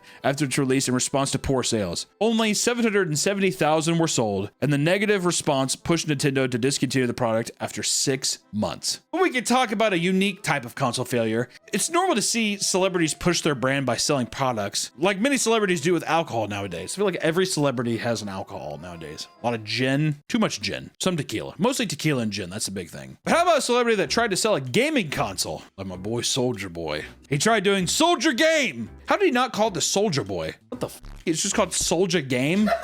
Jesus. In 2018, the known rapper Soulja Boy decided to release a line of gaming consoles, one handheld for $99 and one for television that sold for $149. As he promoted the product for its upcoming release, he took to Twitter to announce that he had plans to start an esports team and further develop his tech company. Soulja Boy, more like Soulja Man with some of these entrepreneurial ideas. When the console was released, people discovered that it was a cheap piece of hardware loaded up with an emulator and shit ton of popular games, including tons from various Nintendo consoles. He just stole a bunch of shit, basically. He basically bought something off AliExpress, I think. Yes, he literally, it was like a template. The hardware was all made in China and was an insane markup. Pretty much he just saw this thing, it's like, oh, this is like a gimmicky tool. Like you see a lot of these gimmicks still today of like, oh, like this has every Nintendo game in it, whatever, which it has to be illegal, right? It didn't take long for Soulja Boy to get contacted by Nintendo, leading to all the consoles and handhelds being removed from his online store. For those who thought his career in gaming was over, in 2021, the rapper turned to announce that the Soldier Game console, also known as the TRDR Pocket, is in development on his official Twitter account. And he said this: building a new console from scratch. All new design, all new games, all new deals. Let's make history. And on a podcast in 2023, he revealed that they've partnered up with Walmart to sell the handheld in all their stores. This one includes the use of AI, apparently. It seems to still be a rebranded Chinese gaming device, and reviewers were disappointed to discover that it was yet again an overpriced, overly designed emulator device. And since 2023, the rapper has not made any updates about the handheld or further gaming venture. Rip Soulja Boy. It's fascinating to see how many promising game ventures ended up crashing and burning on day one. On literally day one. Consoles like the Ouya, God bless you, or Google Stadia sound great on paper, but are doomed to fail without perfect implementations. And it just leads you to believe that, guess what? No matter what gaming companies do, if it's one of the big three, you're probably gonna fork over money because we have no control as human beings, especially if you're a Nintendo fan. But that's for another day. Thank you so much for watching this video. We appreciate you. And hey, happy gaming, guys. And girls. And they, thems. Happy gaming, everybody. We appreciate you. Bye-bye. While they claimed that they would start developing their own exclusive The game is fun. The game is a battle. If it's not fun, why bother? If it's not a battle, where's the fun? Welcome back to the Papa Meat channel. How you doing? How you doing? Coming on Sundown because today we're going to talk about MLMs, multi-level marketing schemes, aka pyramid schemes. And let me tell you, they're everywhere. They're seemingly normal companies that prey on innocent people looking for a job. They promise you all sorts of amazing things like money, flexible schedules, and community, but this is exactly how they drag you in. Not only do these companies ruin people's lives, but they also tend to sell horrible products that nobody even wants. There's not a single good thing about MLMs, yet they've been around for decades and still rope in tons of people every year. From their cult-like mentality to deadly products, the world of MLMs is very vast and deep. First, here's a little context about MLMs to show how crazy they can truly be. In the simplest terms, multi-level marketing schemes work on person-to-person sales, often with the employees selling directly to friends and family. Most MLMs don't have a building they're operating out of, so most people who work for them sell online or out of their own home. The contractors, or distributors, as they are called, are given bulk goods and receive a share of the profits from every sale. A lot of the people who are recruited are expecting to get rich, often convinced that they'll be missing out on a huge opportunity if they don't join. This manipulation is a central part of their recruiting methods. Those who are already in the MLM will often boast about how great it is and say that you'd not only be missing out on good money, but also a great network. Yeah. Something like fucking bullshit multi-grain bars or something. You're gonna miss the Lambo. And honestly, the thing is, like, a lot of us have been buying Lamborghinis since we started. But I guess you don't want that, right? You don't want yours? Oh, man. You don't want the Lamborghini? Okay. It's kind of a high-intense vehicle, and it doesn't matter. A common tactic is to call the person they are trying to recruit bro or hun, depending on the gender. Come on, dude, bro, it's awesome. Hun, I'm telling you, you're gonna love this. They try to come off as friendly as possible to try to reel you in and get their dagger claws on you. They're known to be incredibly persistent too. One disgruntled person online explained how they are constantly approached by MLM Huns while they are at work and have been trapped by them so they couldn't escape their lengthy conversation. Their devotion to recruiting people is truly cult-like, and their persistence can often lead to an incredibly tense reactions. One of the most incredibly well-known tactics is called the BITE model, which stands for behavior, information, thought, and emotional control. Jesus. That last second, to end it on that is kind of fucked up. It's like play, nap, eat, sleep, surrender. What? What? Huh? The whole point of the method is to take full control of your emotions and thinking, forcing you to feel obligated to join. It's like it's a cult. You want to join a cult? It also ensures that you remain in the system because you feel pressured not to let down those around you. Cult. Did you ever have friends who were in these? No, not really. There was some that tried, but like I feel like my town was too small because everyone was just like, that's stupid. I've had multiple friends. Wow, that joined an MLM? And then they guilt you into doing it. I had one buddy. Yeah, dude, what? Like I thought we were bros. He had a Verve drink, some kind of energy drink, and he tried to get me in. I was like, hey man, multiple times I told him no, and I was like, I get it. Like, you're trying to get me in this. I'm not interested. I don't think it works. He's like, man, how dare you? My grandma was sick and she started drinking these. Oh, you told me about this. Yeah, sorry, go ahead. She started drinking them and then like she was at full health and became like, she's no longer sick. She's 45 now, bro. She de-aged 32 years. And then we had another friend group. Their tactic was, hey, come over. We're doing like a coding thing. So he went over and then there's like 30 people in this guy's house. A presentation, whatever. Mm-hmm. It was another energy drink thing. Yeah. And then they tried to rope me into it. They said like the tactic is like, like, tell your friends that you're going to do something they're interested in to get them in the door. And once they're here, they can't say no. Exactly. They're already here. Well, I already drove over here, so I might as well stay and get this like magical elixir water that this person's selling. It works! Online, there are communities of people such as the r/anti-MLM and r/hunsnark, where people share their hatred and stories for the exploitative practices of MLMs. In one story, someone shared their experience trying to cancel their monthly subscription to Arbonne products because they were causing stomach issues. When their sponsors saw that they didn't want to re-up on their supply, they began to interrogate the person and claim that she had never heard of anyone else having these problems, so it must be a client-side issue. Okay, so you're a freak. This never happens to anyone else. This is a you problem. So you're gonna ruin our business because, okay, just making sure you're selfish. That kind of tactics, I bet you, is happening. Not even an hour after their interaction with their sponsor, a close friend of theirs, who was also in the MLM, blocked them all on social media because they were leaving the company. Mature. That is a tick removed. They're very predatory. The whole Yeah, friends and dude. family thing, they all say, like, don't you want a slice of the pie? You get your friends and family to buy it. Then Exactly. They get Don't it. you want to get on that and get your family? I'm like, your whole family, their whole lives could be changed. It's the overpromise. That's always to me. I'm like, it's just so f***ed up. Your grandma, you know, just that bad foot. Let's get that bad foot taken care of, bro. My favorite too. Serve. They say, like, don't you want to be your own boss? Work your own hours? It's like, no, I need structure, actually. Let's get you on a calendar, man. MLMs will do anything to get you on their team, even if it means catfishing you on a date.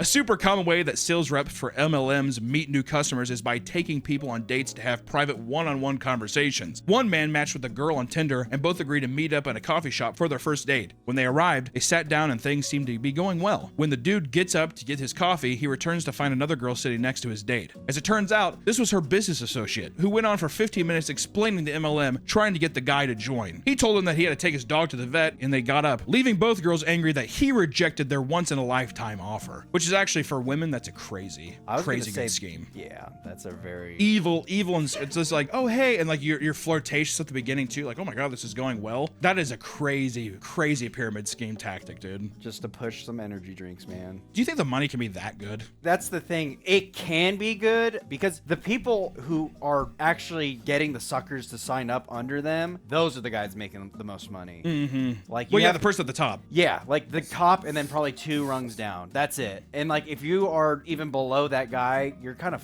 because I forget the math on it, but it's literally impossible to even make any decent amount of money because everybody has to keep buying the products. That's the thing. Yeah, you have to keep buying the products to sell them and shit like that. Yeah, it's dumb. Not only do you have to buy them, the people under you have to keep buying them. Yeah. So that's what you do. You sell your products to At a certain people under point, you are literally a rotating door. Yes, yeah, exactly. Another man matched with a financial advisor on Facebook dating and met up with her at her office. Another woman, dude. I'm telling you, it's a good tactic. When he showed up, there was no date at all. Instead, it was a meeting for him to join her MLM. He almost joined until his friend explained that he was being roped into a scam. I like how he almost got in. He's like, dude, if I say yes, she'll go on a date with me again. She's hot. Others were left in debt because of the amount of competition within the company. A woman had decided to join LuLaRoe, an MLM that sells women's clothing, after both feeling alone and being in need of extra cash. She was hooked by the family-friendly consultant calling her sis and her husband, encouraging her to join. Come on, sis. She joined and saw quick success, but the sales quickly dried up. To try and bring in more sales, she decided to swap her old supply with new summer drop. But when she went to the LuLaRoe website to restock, she was stuck behind 26,000 other consultants with the same idea. When she finally got through the queue, all the new leggings were out of stock, and she was forced to tell her customers to go elsewhere and take on the debt for her inventory. She quickly quit and regretted her decision to join in the first place. Yeah, see, that's the problem. Because the thing too is they pressure you to buy as much quantity as you can. You want to get as much as you can to sell. The more you buy, the more money you'll make. Well, you have to buy a limited amount or a certain amount. You have to buy a mandatory minimum of this. They're just like, usually it's like $500. So like you have to buy $500. Like you get packages. Well, yeah, it's like you'll buy $500, but you'll get $3,000 in profit. It's that kind of meme. MLMs also host conferences to try to get as many people as possible. In most cases, the people that attend are incredibly sketchy. There are many YouTubers who have snuck into these conferences and been met with aggressive MLM members asking them to delete the footage of their conference. Others berate them and insult their intelligence for not seeing the value in their program. I love that. Some guy's recording you and the guy's just like, you even know how to delete the video off your phone there? Huh? That might get me. I might delete it out of spite. Yeah, I know how to fucking do it. Yeah, I do actually. Asshole. Yeah, He's like, you showed me. Sometimes these conferences don't even take place in large hall. They can be held in small boardrooms or even apartments. There are tons of secretly recorded videos showing awkward and low budget MLM conferences. With even the slightest bit of social awareness, it's easy to notice the awkward, forced friendliness in the room. It really does read like a weird, culty, like almost, it's like a religious experience in a weird way. Brother, how you doing, man? Dude, nice to meet you. Way too excitable. This is just a glimpse as what it's like to be in an MLM and the cult-like mentality that plagues each one. There are no MLMs that are truly alike because they set themselves apart from each other with their own breed of evil. LuLaRoe sprang onto the market in 2012 and quickly grew massive off selling leggings with various prints. In 2017, the company peaked, racking in a yearly profit of $2.3 billion.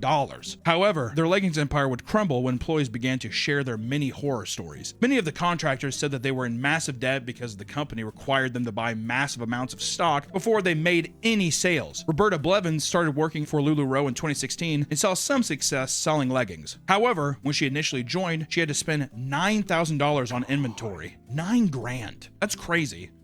She had started receiving entire shipments that were torn or wet with horrible smell she described as chlorine and death. When she tried to return the damaged leggings, the company fought her on it, meaning she was forced to try to sell them even though they were damaged and smelled horrible. And worst of all, she had paid for these large shipments on her credit card. And since she couldn't sell them, she was left with large amounts of debt, credit card debt too. God, the interest rate on that must have been insane. Realizing she was on a sinking ship, she decided to sell what she had and leave. In total, she made about $83,000, which paid off her $78,000 of debt and left her with some money to start over. That's lucky. God, dude, over $70,000 in debt. Imagine if you didn't have that network. You're super. That 70 also becomes like over hundreds with that interest building over time. Oh my God. Well, that's the thing. They like probably not every month, but every quarter you probably have to buy a certain amount of product. 100%. You just get, and then you can't back out because it's like, well, you signed the thing. You said you'd do it. Yep. Yeah. MLMs love to use social media to trick people into believing that their courses are actually successful, which, you know, we've seen a lot of people do like scam sale courses and all kinds of stuff. That's not anything new. I Am Mastery has rebranded 5 different times because the FTC has been constantly on its ass for deceptive practices. Their main product is selling courses that teach people how to invest in crypto and the stock market. They claim that if they follow their course correctly, you could retire in your 20s and make tons of money overnight. That won't happen.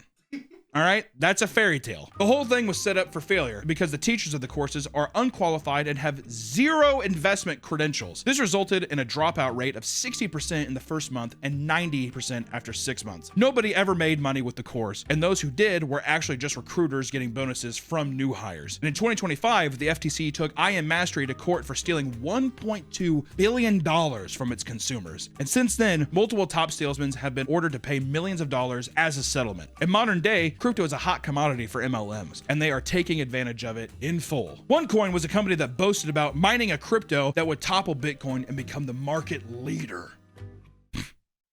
Jesus Christ. People fell for it quickly, believing that they were going to get incredibly rich. However, what they didn't know was that there was not a single coin being mined. Not a single coin was being mined. What was supposed to be about investing was really focused on recruiting new members to the pyramid. The owner of the company, Ruja Ignatova,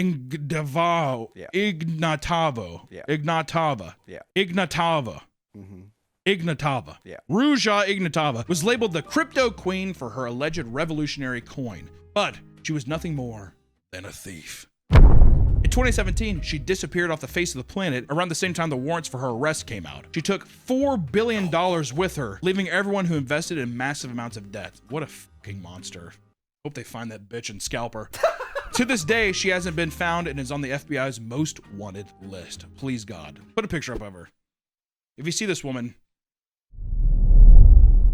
dude, the thing too with these MLMs and crypto in general, it feels like the easiest pyramid scheme too, because it is so easy to be like, you didn't believe in Bitcoin and look at it now. I'm telling you, this is the ground floor. And I feel like it's very easy for people to be like, oh, what if this is the next thing? And you have like a huge case of FOMO. Especially as prices of Bitcoin and stuff are going up. You gotta get in before it explodes. Before it explodes, man, I'm telling you. It shouldn't be a surprise that MLMs will do anything necessary to sell you a product. And that can sometimes include smuggling endangered plants to create essential oils. One plant, rosewood, comes from Brazil and is typically used to make expensive furniture. However, if you crush the branches and leaves, you can extract an aromatic oil. The other is called spikenard, which is a root found in the mountains of Nepal. To extract the oil, you must steam the roots and collect any oil that comes out of them. Both of these plants are rare and very sought after for their medical purposes, and many holistic practices pay big money for them. In addition to their alleged healing properties, they are both known to cause skin irritation and, in rare cases, severe allergic reactions. And in 2017, Young Living had to pay $760,000 of fines and community service payments for smuggling rare and endangered plants without a permit for their products. Can you imagine getting into the root game? You're like, dude, I'm getting into roots. But things only get worse from here. You'd be surprised to hear how many people get hurt from these crazy MLM products. The market for weight loss products is so insanely large, and MLMs share a good portion of that market. If you want to get a jump start on your healthy habits, then Zingular offers biohacking supplements aimed at helping you lose weight. Zingular? Do you want to take something by a company called fucking Zingular? Bruh. While many who have taken their products claim to have lost weight quickly, they also mention some of the nasty side effects. Lots of customers report having no energy to do anything and severe diarrhea, which is also probably why you're losing all the weight, because you just can't keep any liquid in your body. Nutritionists and health coaches alike don't recommend Zingular because you lose weight by literally wasting away. You rot from the inside. I've never been more skinny. The company Norium International rebranded to Neora in 2019 because they got investigated by the FTC for selling products that lied about their effectiveness. One of those products was the anti-aging cream, which contained the ingredient NA8. To the unsuspecting user, it's just another random ingredient, right? Some people dug a little deeper and found that it was actually oleander, which is a poisonous plant known to cause a long list of symptoms like rashes, fainting, low blood pressure, and hallucinations. The company didn't recall any of the products containing the poison, so the FTC took them to court and they were forced to pay a settlement of $50 million to those affected. Another company has poisoned its consumers with a magic concoction of elements. Youngevity is known for its tangy tangerine vitamin C drink, which most people describe as no different from orange Kool-Aid. Though they sell a wide range of health products, one elixir shocked consumers for even being placed on the market at all. Dinosaur Dirt claims that it's a healthy additive for any drink that has all essential minerals that humans need. Dinosaur dirt.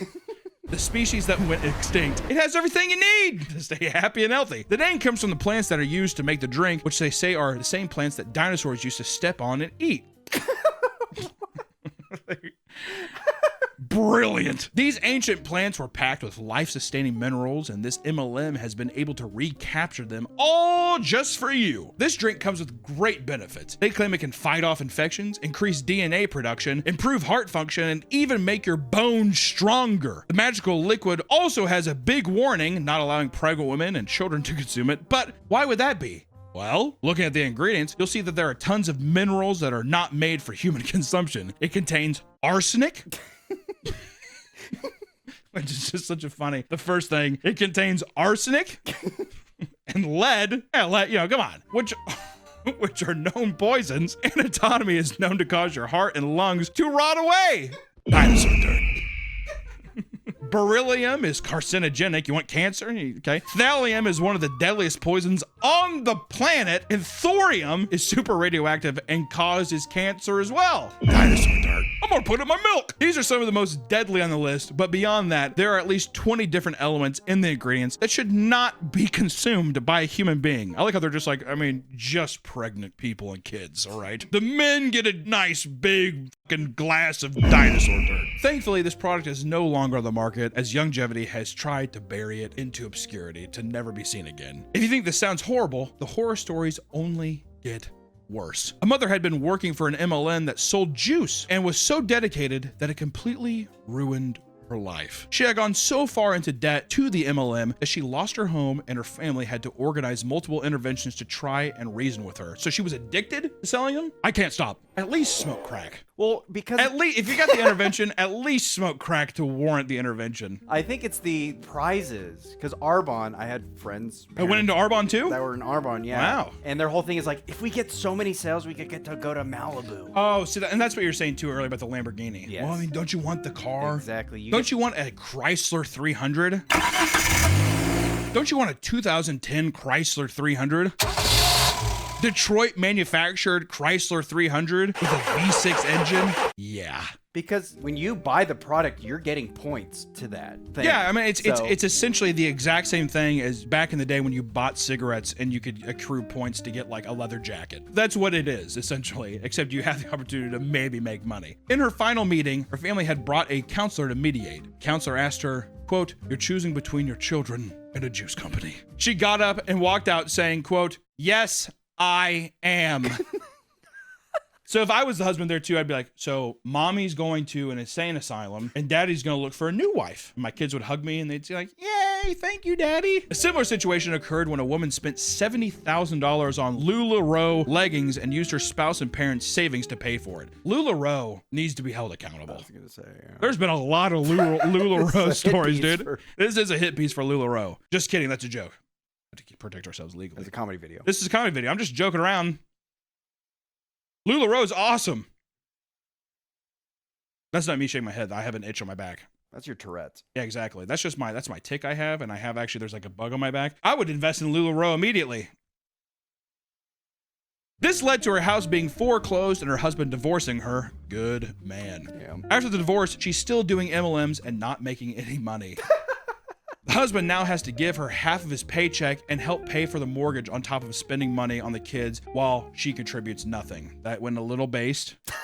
We definitely skewed a little doom-pilled there a little bit, but that's unfair. Can we agree that's unfair? That's really unfair. But see, that's the thing. If you don't have an income, Yeah. you can't pay, then you get money. Win-win. More money to put into the MLM. Exactly. As we just learned, MLMs not only ruin the lives of the person involved, but also those around them. A woman took to Reddit complaining about how her sister was expecting her to pay for the majority of her wedding because she had drained all of her savings on MLMs. She was scammed by a girl boss wellness drink MLM and spent her entire life savings of $25,000 on it. She also wanted to have a dream wedding that would cost around $50,000. Okay, first off, if you spend 25 grand on an MLM pyramid scheme, don't think you're Cinderella, all right? I don't think you deserve the $50,000 wedding, if I'm being frank. I think that's kind of a, hey, we're going to uncle's backyard and we're grilling dogs. It's gonna be brats and burgers, all right? That's gonna be the wedding. We're gonna have monkey bread for the cake, and hey, Sprite. That's the there it is. Was your MLM worth it? Did you like it? When she told her that she wouldn't fork the bill, her sister called her selfish and said she was holding her past against her. I am holding your past against you. Her mother even sided with the sister, claiming the family helps family. Oh, off, dude. I hate that Italian bullshit.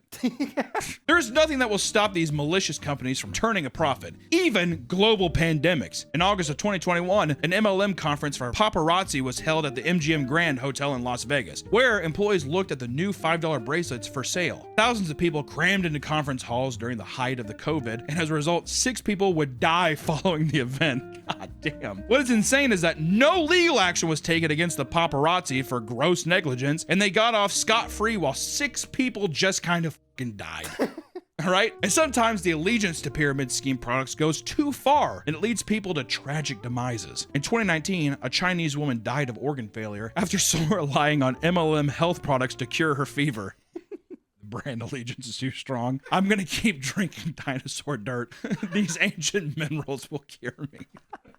The company Nu Skin had convinced her that vaccines didn't work and that fevers were the body's way of detoxing itself. Fevers are good. Good stuff. Because of this belief, she only used Nu Skin health products to treat her illness, and she died after her fever took over her body. Her mentor from the company told her to continue to self-medicate and drink juice instead of going to the doctor. That man should be arrested. After her death, the company said that they would look into what caused it, while her mentor and co-workers continued to use the very products that led to her demise. Jessie Lee Ward was a top seller to an alternative health MLM and fully believed in its properties. She believed so much that she was diagnosed with stage 4 colon cancer in early 2023, and she refused any sort of medical treatment and insisted that her MLM products would save her. Tragically, she would pass away a few months later after the treatments did nothing to stop the spread of cancer. Throughout her battle, she would regularly update her social media audience, remaining staunch in her views towards the MLM. What's fucked up about that is it's just that cult mentality, man. You're fine. Do you believe in this or not? To the point where also she was so sold on it. Yeah.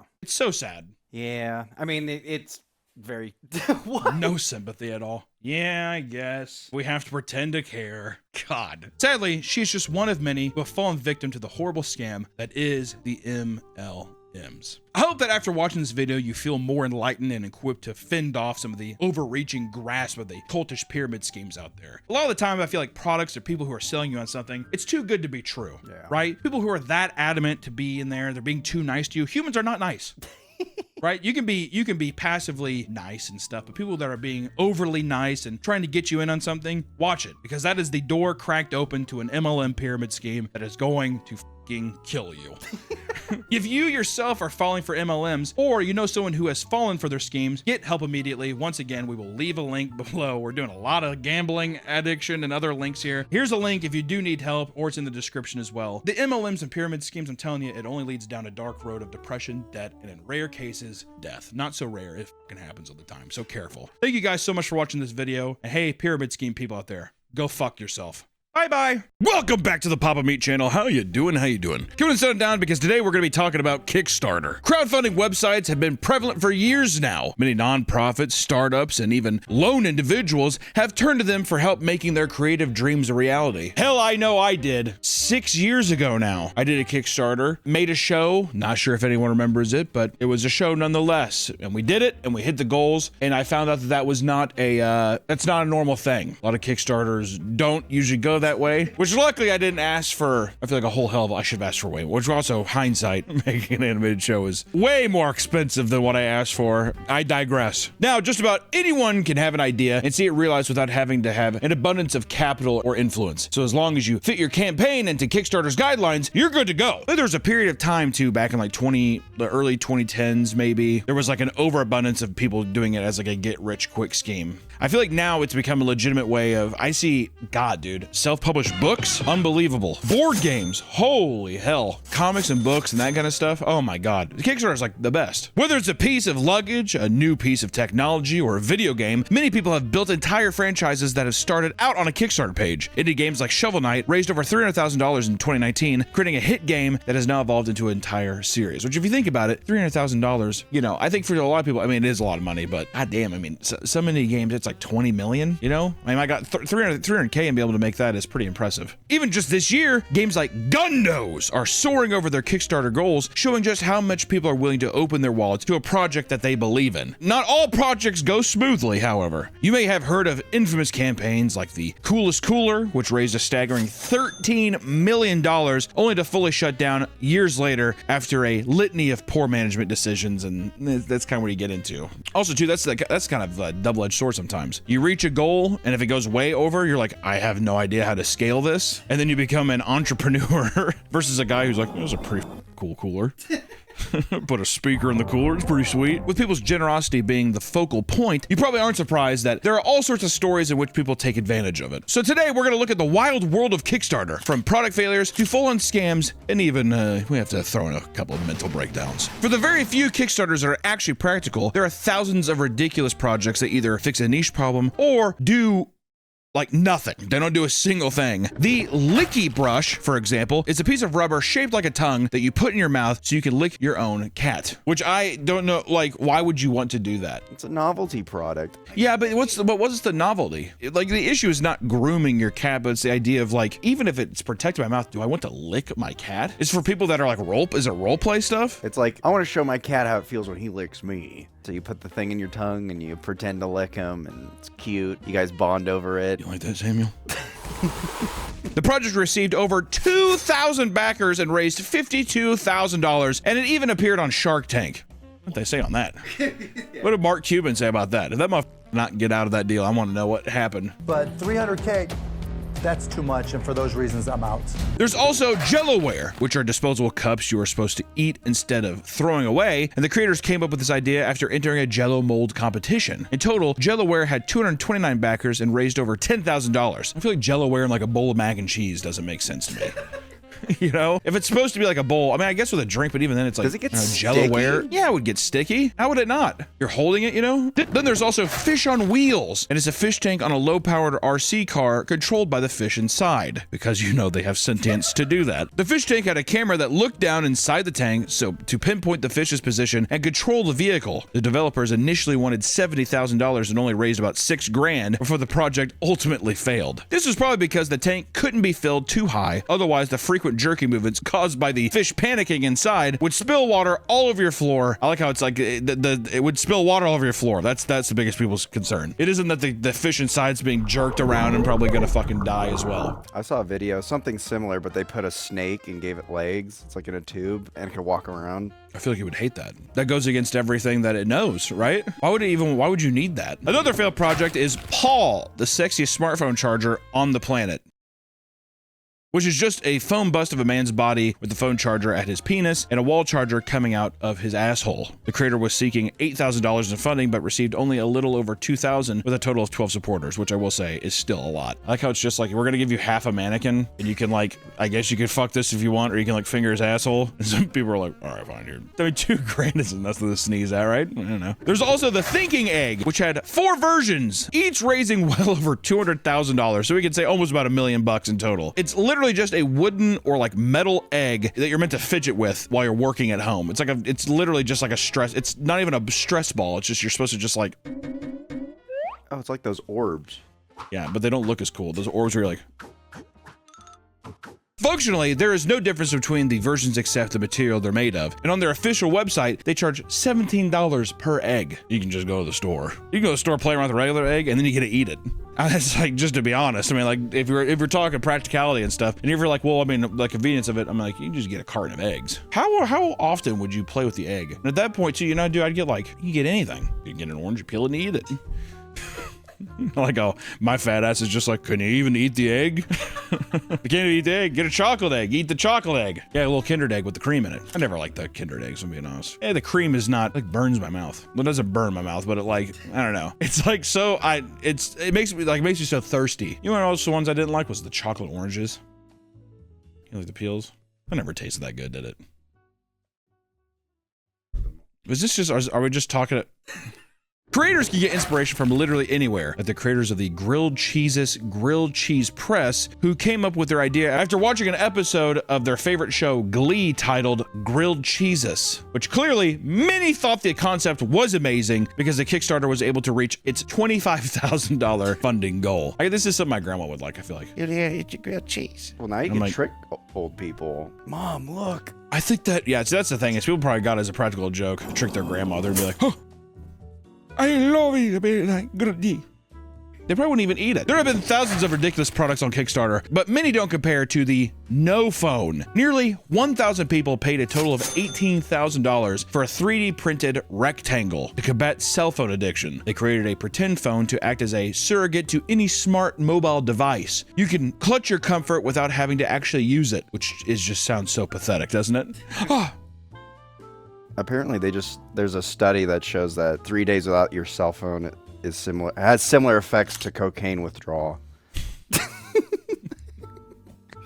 I believe it too. You know what? Maybe I'm knocking the rectangle too quick. I mean, like it's like a thing of non-alcoholic beer, so you can still have the simulation or like the I don't know, the normality of drinking when you're trying to get sober. One upgrade consists of a stick-on mirror so you can take selfies. Though it was fully supported, many of the comments were disappointed, saying they either never received the product or their mirror came scratched. Oh, come on. Are you fucking kidding me? My mirror. In 2014, the Air umbrella was advertised as a compact and lightweight alternative to the traditional umbrella. Instead of deploying a fabric material to protect you from the rain, it would instead blast a circular stream of air that would keep you dry without taking as much space. Does it mean it's just like above you? Yeah, so like the rain comes with like... At that point too, I mean, like, is an umbrella that invasive? Also, how loud is that? I mean, to make it an actual dome, it would have to be insane. It would be insanely loud, right? The design wasn't without flaws, however. No. Not only would the battery life only be between 15 to 30 minutes, but one could assume that the water being pushed away from you would just be fired onto everything in the person's vicinity, aka the people all around you, or I mean, everything's getting wet beside you. And as it turns out, these initial problems were far too difficult to rectify, and fears of it doing harm to customers led to them being unable to release the product. They would issue an apology and attempt to refund their supporters, but delays in doing so would cause a tidal wave of furious backers, labeling them as scammers. I mean, we'll try to get there. I'm not doing it. They are assuming people will just forget. It's been 10 years. I mean, come on. Yeah. 100 grand. I mean, there's got to be some crazy backers in there. With all of these, there's like, like $10,000 reward tiers. I have a feeling it was like in a metal tube. Like the thing's gonna lodge into your neck. Some Kickstarters can feel downright pointless. For example, a Kickstarter campaign titled We Demand Peace in the World Now details the development of a smartphone app that will bring everyone together. Basically, people would download the free app to show that they demand peace in the world. And according to them, the app would feature their song We Demand Peace in the World Now and a video of Peace Flash Mob, which honestly I think could do nothing but spread more hate, more vitriol. If I saw that video, I'd be like, I think the world's in a pretty fucking good place. If this is what peace in the world, I don't want that. If that's what peace in the world is, no thank you. Their goal is to have people around the world memorize this dance as well as the lyrics to the song so they can start organizing their own flash mobs to spread the idea of peace. Their ultimate goal was to convince people to all do this song and dance one Saturday a month for at least a year in cities all across the world. This way, they could tell their government that they will not tolerate any of the wars and the fighting and killing must stop now! Despite their best efforts, only 18 people backed the project. Out of the $30,000 they wanted for this app, only about $2,300 was raised. Which also begs the question as well, Nick, instead of it being an app, couldn't this just be a YouTube video that you hope goes viral? You can't make money on it that way. Exactly. How am I going to make the ad money from the app? Make the ad money on the app, and then also, yeah, is it really a movement if people don't have it downloaded on their phone? That kind of stuff. I mean, think about how bad flash mobs already were. I mean, who wanted that? Whoever saw a video and they're like, okay. People don't realize this, but we're about ready to transform this busy square into a dance party. Well, it's because of High School Musical, I bet. Like what? They saw High School Musical was so popular, so it's just like, let's just bust out in song and dance in the middle of. When you're in high school, did you guys film a flash mob for your senior? We didn't do a flash mob, but it was one of those fucking videos that was like, it's like a person starting in a room and it's like a camera following them and they're like, you're singing a song to it. And they go to every room and people are like singing the song and like dancing and stuff. It's so fucking cringe. But everyone did it. I don't know what the fuck it was. I guess that's kind of a flash mob. Oh yeah, I thought that's what flash mob was, but. Flash mob is like, you're having a cup of coffee in like at a town square. And all of a sudden, all the business people walk around, stop, and they just start dancing. Like, that's a flash mob. It's a mob of people doing that. To me, a flash mob is like, you kind of spring it on random people that don't know what the fuck's going on. All I know is in my school, they did that Bon Jovi song, the It's My Life, and it's now or never. I think we did Dog Days Are Over by Florence and the Machine. How's that one go? The dog days are something like that. Of course! That's the dog days, dog. In 2013, Doug Evans created an exciting product called Juicero that drew in a total of $120 million investments for Juicero? All right. Their main product, the Juicero Press, was essentially a fancy juicing machine. The catch is that the machine was only designed to work with Juicero's own branded product packs, which were fairly expensive for what they contained. Customers would pay for a subscription fee of $35 a week to regularly obtain these produce packs. $35 a week? The machine itself was overly complicated, requiring a Wi-Fi connection at all times to operate it, and each packet contained a QR code which needed to be scanned by the machine and confirm that it was both an official Juicero brand packet that wasn't expired. Which also, what kind of fucking Apple bullshit is that? You have to have Juicero packs. You can't throw a goddamn orange in the thing and it'll work. Also, is this like a juicer for spacemen? A pack of goods? Their whole thing was like, it's freshly squeezed, but it's in a bag. And all the machine does is just squeeze the bag. So it's already a bag of juice. Yeah, so you can literally just take the bag. Can you just, yeah, I was like, can you just go, Juicero, go! Just a good shit.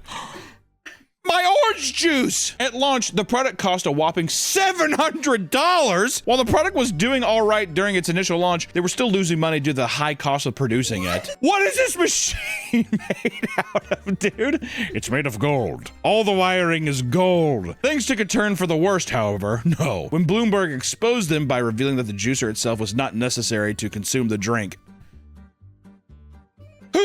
Who thought that you needed I mean, it's a bag of juice. Cut a hole in it and put a straw in the bag. You got juice on the go. The company shut down entirely by September of 2017 and was mocked every step of the way. That has to be the worst product I've heard so far. There's got to be worse, but I'm just saying, in terms of like non-harmful, stupid waste of technology, that's got to be it. Some Kickstarter creators simply aren't equipped to handle the pushback that a poorly run campaign brings from their backers, like the creator of Pictures for Sad Children. John Campbell produced a webcomic of the same name in 2007, which focused on dark and absurdist humor that people really seemed to connect with. The success prompted a Kickstarter campaign in 2012 that would raise money to produce physical copies of the comic. The $8,000 goal was exceeded, hitting over $50,000. Instead of this ending as yet another Kickstarter success story from a young artist, future updates to the campaign took a strange turn. John would post a lengthy post about their withering emotional state, treating the update tab on the campaign as more of a venting space. It turns out that the pressure was too much, and John would express their anger by posting a video update titled, "It's Over." In it, the text reads 127 emails about this book. The video then shows 127 books being burned in a bonfire over ominous music. John reveals that the last 25% of the books will not be shipped and refunds will not be processed before threatening to burn one book for every future message received about it. Along with the video came a novel-sized post that went from long personal stories to criticisms of capitalism. One quote reads, "If you would like a refund, please contact a fan of my work directly for your money. This is where the money would come from anyway. I am cutting out the middleman." For the most part, John erased all social media, as well as the original webcomic archives. People still speculate about what had happened in the first place, with many assuming it was related to intense drug use or simply untreated mental health problems. Which, here's the thing. If this was like, which I don't know if this is the case, if this was a Tumblr artist, does it not make sense that your update page would read the same? Granted, I think if you have something where somebody's paid for it, you gotta fulfill the obligation. Even if you are super late, I think that as long as you're like, I'm getting to it, this was way more than I expected, I'm having a hard time with it. I think if you're transparent and honest, people will be mad, but I think it's like, I'm trying my best to do it, and you're trying to be honest with it. Going on a hate campaign and burning books because you're like, I don't know, upset with other people, no bueno. There's a lot of times I've seen, like I have a bunch of comic book buddies, like my buddy Jim Mahfood. He just did an amazing, like Batman parody that was just all like, it's like a savage Batman book. Put it up here, it was really good. He had a successful campaign and stuff, but he asked other Kickstarter people being like, what's the best way to go about this? You know, other comic book people. I mean, like I would just reach out to other people that have done that campaign. Also, you're human, dude. Mistakes happen. Once again, shout out Jim Mahfood and also Jake. Put up both of them. Two awesome comic book artists and also my buddy Baltimore. I have too many comic book friends. But I've known these people for a while, and I love all of them. Baltimore, there's his art. It's very good. His comics are very good. Jake, he does a lot of my storyboard art, but also he's an amazing comic book artist. And Jim, there you go. Watch out for their Kickstarters. Maybe they have one. I feel like a lot of the Kickstarters, it doesn't matter. Who gives a shit? Outdoors for Everyone project was a failed Kickstarter created by David Mills. His goal was to allow old, disabled, or underprivileged people to enjoy beautiful nature settings they could never visit. Not by taking them there, but by creating gigantic, high-quality prints they could look at, which... it sounds pretty silly, but I can see that being like a noble cause. You'll never go there. I mean, you look at that, it's pretty, right? You'll never be there, but this is kind of like it. These photos, which they refer to as big, awesome photos, would be displayed as an hour-long slideshow presentation. Oh, how insulting is that? When it was made clear that the crew would have to travel to all of these nature spots and national parks themselves to take the photos, people started to claim that this was all an elaborate play for them to fund a nationwide vacation, which does sound more likely. I will say this. There are things called translights, and there are, like, backdrops to shows. These, I mean, just to print, I don't know, like a 20-foot wide one, they could cost like 30 grand. So then if you want, and that's a high quality print that's like, you know, I would say it's like, it's not paper, it's actual fabric that's gonna last, you know, it looks good from a distance, all that kind of stuff, right? That you'll see in a show. $185,000 does sound like it's just like, this is for me and my boys to go take the photos for like a year. We can all take off our jobs for a year, we can get paid, we're not losing any revenue, right? Because if you're doing that and you're selling it to a person, what person's gonna wanna pay like 30 grand for which is a giant photo? If you're trying to emulate it being like, oh, I'm looking out into a thing, yeah. Not just a frame picture. That'd be more of like a virtual reality thing. Yeah. It's just like, get a VR headset. Which even then, it's like, yeah, just put on a fucking Apple headset or whatever and just be like, holy shit. The project would only receive 1,000 and $1,453, and Kickstarter soon suspended the projects so backers would not be charged. People saw through that so clearly. I do like the angle though of people, you know 100% him and his boys were like, well, people are going to know that we're just like going around. It's like a vacation. Not if we tell them it's for disabled people. Not if we tell them it's for old and sick people. Among the many project genres Kickstarter offers, games are probably among the most, if not the most popular on the entire platform. In 2017, a new MMO project called Ash of Creation was launched, and over the last decade, it has raised over $3 million while in development. However, at the beginning of the year, the creative director and co-founder Stephen Sheriff stepped down from his position due to the ethical conflicts with the board of directors. This led most of the staff to leave, and the entire project was scrapped, including the Steam page, which had already been selling an early access version. Since thousands of people had already purchased early access to the game, Steam had begun issuing refunds to anyone who bought it. And for those who were still in the company, the board laid off the remaining staff and closed the studio. Many former employees later said they never received the final paycheck and sued for unpaid wages. This was like a big one. Because Yeah. my buddies actually paid full price for it, and then it was only up for a month. No shit, Ashes of Creation? I think they're doing one last like pump and dump. Basically, they're like, let's release this in early access, get as many people to buy, and then just bail. And then Steam actually locked their funds, so they could not pull them out. Yeah, it's bullshit. There's so many different kinds of these games where I feel like it's released for a day. Well, are you talking about the one that was like released for a day and they just shut it down entirely? I forgot what its name is. I'm not good with video game names, but I feel like there's a ton of them that do this kind of shit. Also, I want to say $3 million over the course of 10 years is not a lot. They had to have probably some other kind of backing that they didn't tell people about. They had private investors come in. So that's probably why they also dumped it, because those private investors probably came in and they were like, we're gonna fucking kill you unless you give us money. Mythic, the Story of Gods, was announced in early April of 2012 as a mythology-based RPG. The company behind the game boasted that it had ex-Blizzard employees and even Disney and Pixar employees working on animations. It didn't take long for the game to gain traction and raise close to $5,000 toward its $80,000 goal. However, some people felt something was off. Yeah. A video game, first off, $5,000 is that gaining traction? I guess. But then also $80,000 to make an MMORPG? Definitely Word? scam. That is, or No. It's like a little kid, like he made the Kickstarter. After doing a little digging, people found that the entire campaign was a mix of other games, projects, and businesses. For starters, the art of the game was stolen from other games, and the pictures of the company's office were real photos taken from random design companies. Furthermore, all of the reward tiers on the Kickstarter page were just copied from other projects. It didn't take long for news outlets to pick up the story and spread the word about the scam. Not even a month after it was announced, the Kickstarter was canceled, and the scammers disappeared. Thankfully, no backers ever lost any money since the project didn't reach its goal, so that's good. Molly Frederick had begun to create a high sci-fi board game called Catalika. Catalika, I like that.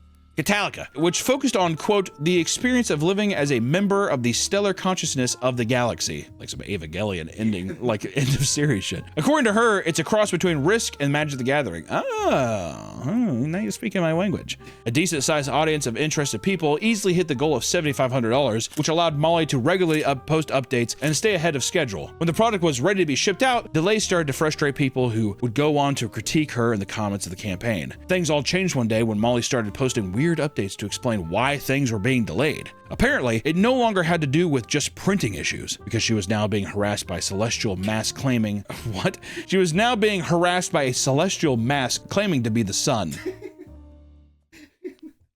I mean, do you just see that Kickstarter post and you're like, awesome? Like when it comes to this of like, I've actually been, I mean, it's heartbreaking. I'm paraphrasing this because what I want to say is I would see that and be like, no way, mental breakdown, sick.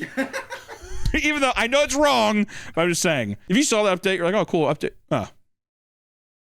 Not only was she being harassed by the sun all day, it was urging her not to release the board game for fear that it would reveal too many cosmic secrets. She also claimed that the US Navy was watching her because her board game referenced experimental plasma technology. A little bit of gang stalking in there too. I love that. I love that cosmic horror with just a dash of gang stalking. Many of the people in the comments were being supportive. What? I'm sorry the sun is watching you and the Navy is also on your back. Keep your secret, sister. One man in particular, however, pretended to be the sun and started urging her to buy 30 gallons of gasoline and light a nearby school on fire. Jesus Christ! God damn! Are you kidding me? See, now that's a problem. When you know you're openly talking to a mentally unwell person, yeah, get 30 gallons of gasoline and fucking set a school on fire. Yeah, I tapped 2 islands. I'm gonna play Counterspell. Updates would continue all the way up until 2023, and in the end, only a small number of people would actually ever receive the game, making it some sort of collector's item. Everyone else was left behind, despite putting in money, and followed the project for years. Which I gotta say, it has to be some kind of like religious tome now. I was gonna say, she actually released something. It's insane that the person who was talking to a celestial mass pretending to be the sun and being gang stalked by the US Navy actually fulfilled more products than 99% of the Kickstarters that like scam people. It meant that there was some good intention down there. Good on you, Mal. Yeah, I mean, it just sounds like she's having a mental... And yes, I mean, she was having a bit of a mental oopsie daisy, basically, yeah. Or do you think she was just faking it to get out? No. I think that if you... No.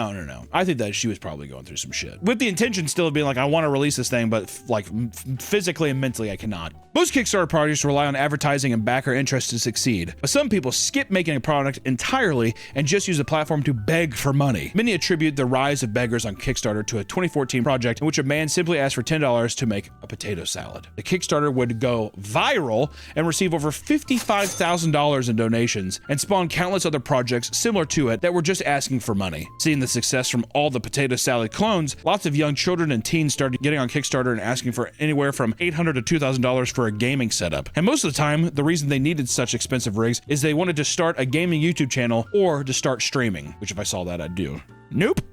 I'd rather have a just kid be like, I just really want a good system so I can play games on the highest quality. I would be more swayed by that. Listen guys, crowdfunding sites are a wonderful thing. After all, there are all sorts of creative people who with brilliant ideas that simply don't have the money to make them a reality, or they don't have the means of getting self-started. They're not business minded enough to take this thing to the next level. So sometimes Kickstarter can just be like, hey, this is my sick idea. Do you like it? Pretty cool. Because Kickstarter can be a little risky as far as getting refunded from an unfulfilled project, the many scam campaigns on the site may make you extra hesitant to open your wallet. But if it's a project you really believe in, maybe throw a few bucks into something if you think it's worth it. Because hey, sometimes the good shit will never be seen, right? You gotta kind of dig for the good shit. Thank you guys so much for watching today's video. We will see you in the next one. Bye-bye. Welcome back to the Papa Meat Channel. How you doing? Come on in and sit on down. Today we're going to be talking about weddings. Hey, who here is married? Raise your hand. Nick, you're not married, dude, so don't raise your hand. Weddings are honestly, got something in my tooth. I think it's a cheese puff. Weddings are a beautiful, beautiful day meant for people who love each other. They can also be days for people to ruin their lives. Want good things to happen, but actually bad things happen. So today we're going to be looking at a lot of crazy weddings, but there's really no better person on this earth that I could do this with than my lovely wife.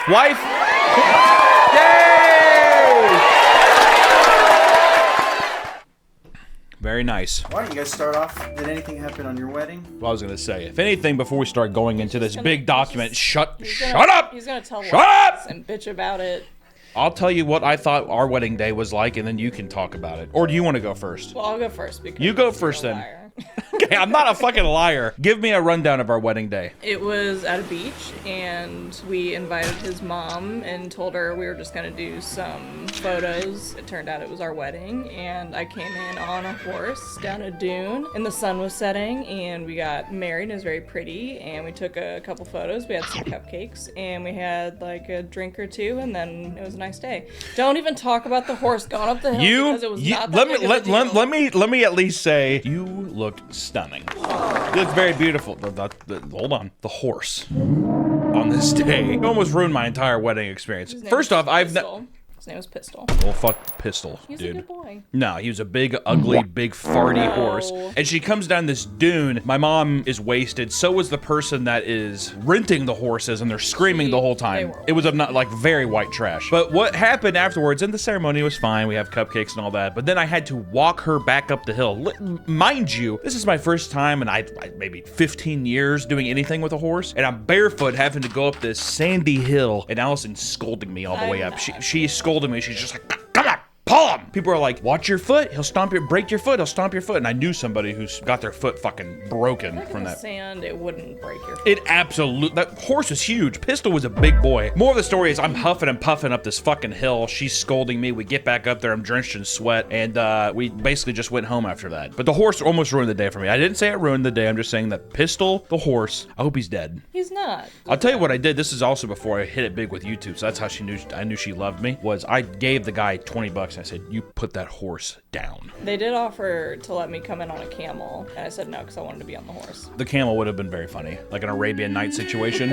If I had to grade our wedding, I'd give it a B-. I put it in the S tier because we were originally going to plan this big wedding and venue and all this stuff, and then COVID happened. I'm a show pony. And Maybe then I wanted that. It turned out real nice. It was all right. And the cupcakes were good. The cupcakes were very good. The bridesmaids that she has gave her like a weird bundle of twigs, and they were like, "Here, have this," and she still kept them. It's like a witch. So I think I haven't fully committed to that. You're not a witch yet. Little do you know, there's a lock of hair in the middle of that bundle, and if I light it on fire, it will kill you.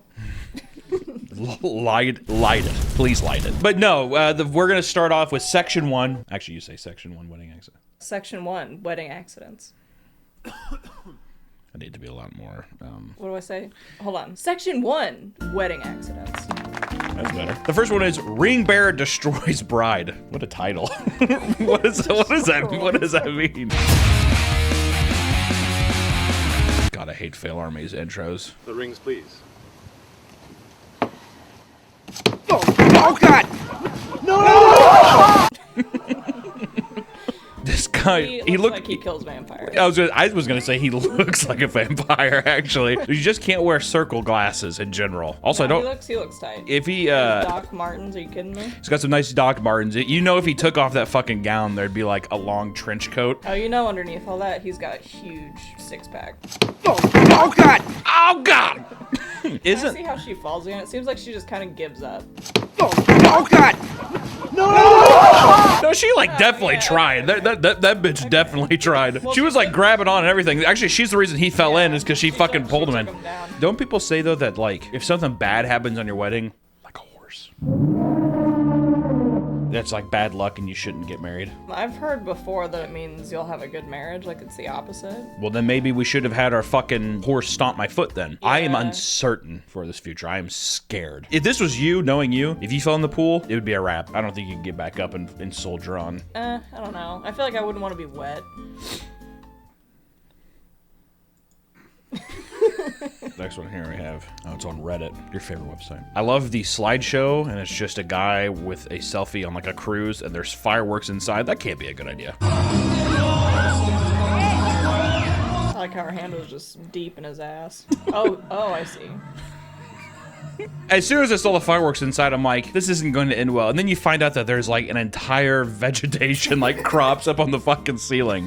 What's funny though too is that like on the use alcohol to put it out. Well, I thought it was a bottle of champagne. I think it's a bottle of water. Oh, I thought it was champagne too. I thought it was champagne That's why too. I was like, oh, he's dancing all weird. Yeah, I just like the PowerPoint is just the guy. It's like not even the couple. It's just like it's just FaceTime and it's like he's there. Well, it's like the ending of what is it, Inglourious Bastards, when the woman is on the screen on the theater at the end. It reminds me of that of like burn. Oh my. Wow. This is actually turning into a tragedy. A wedding, no matter how small or big, is like one of the most stressful days of your life. Even if you're the bride and groom, it's like been... No, it's worse for them. You've spent months preparing this. Also, financially probably crippled you. And I'm looking at all this and I'm just thinking of like them being like, we didn't even get dinner. If this happened at my wedding, I'd be like, God's real and this is a sign. Yeah, God is real and I have done something that I need to be punished. That's just unfortunate. I do like the cinematographer's just like not leaving. It'd be funny if you like passed out from the smoke. Hey, they paid him to take video of the yeah. wedding. I will finish the wedding.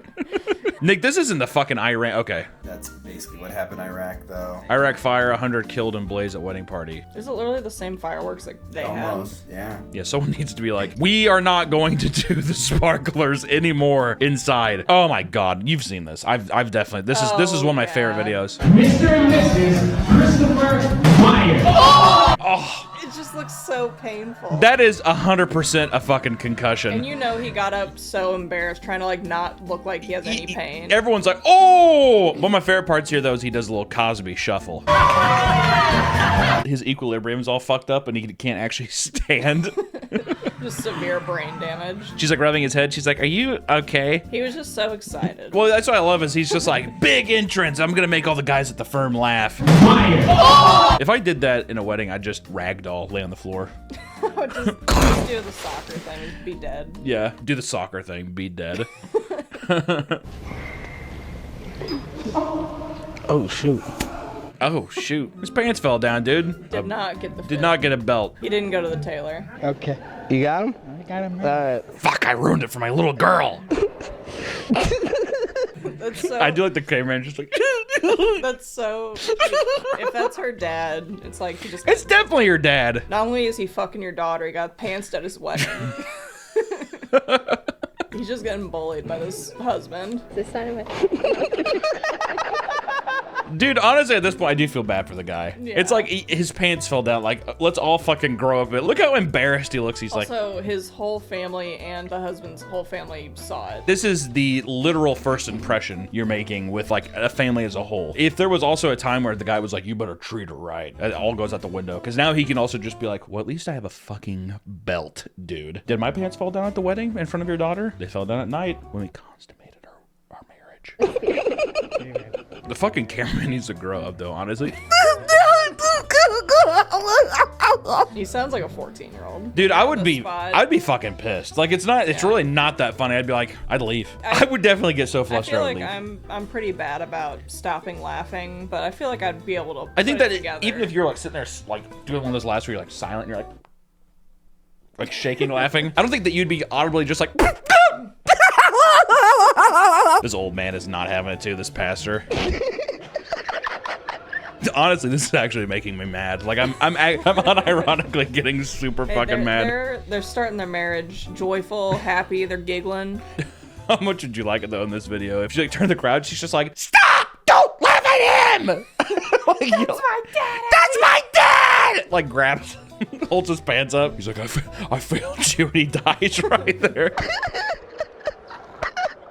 That dude is. He's actually crying. He's not even laughing. Yeah, the cameraman, I want to slap him in the fucking mouth. I'm actually done with this. Honestly, that made me so upset. So me and my husband's minister went off script during our ceremony, and then this happened. From my heart to yours. Here you go.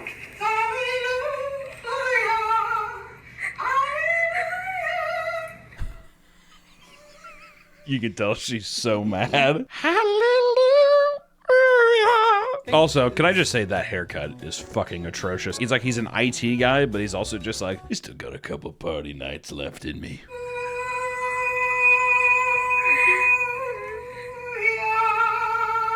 You know she thinks she sounds awesome. So you have to sit there and know that you paid for this. If someone's gonna go off script at her wedding, would you rather have the Hallelujah, or what if she did like that Bon Jovi song where it's like, this ain't a song for the broken heart? You'd rather have that? It's my life and it's now or never. That'd be so much more entertaining. Like, it would still piss me off because I'm like, what the fuck are you doing? But at least I can remember him. Yeah, Like, yeah, she's you're like, stop it! Screaming at him. He's like, I don't wanna live forever. like the whole time. I feel like retelling that would be a lot funnier than trying to explain to someone. And then she just started singing Hallelujah, but like in this voice.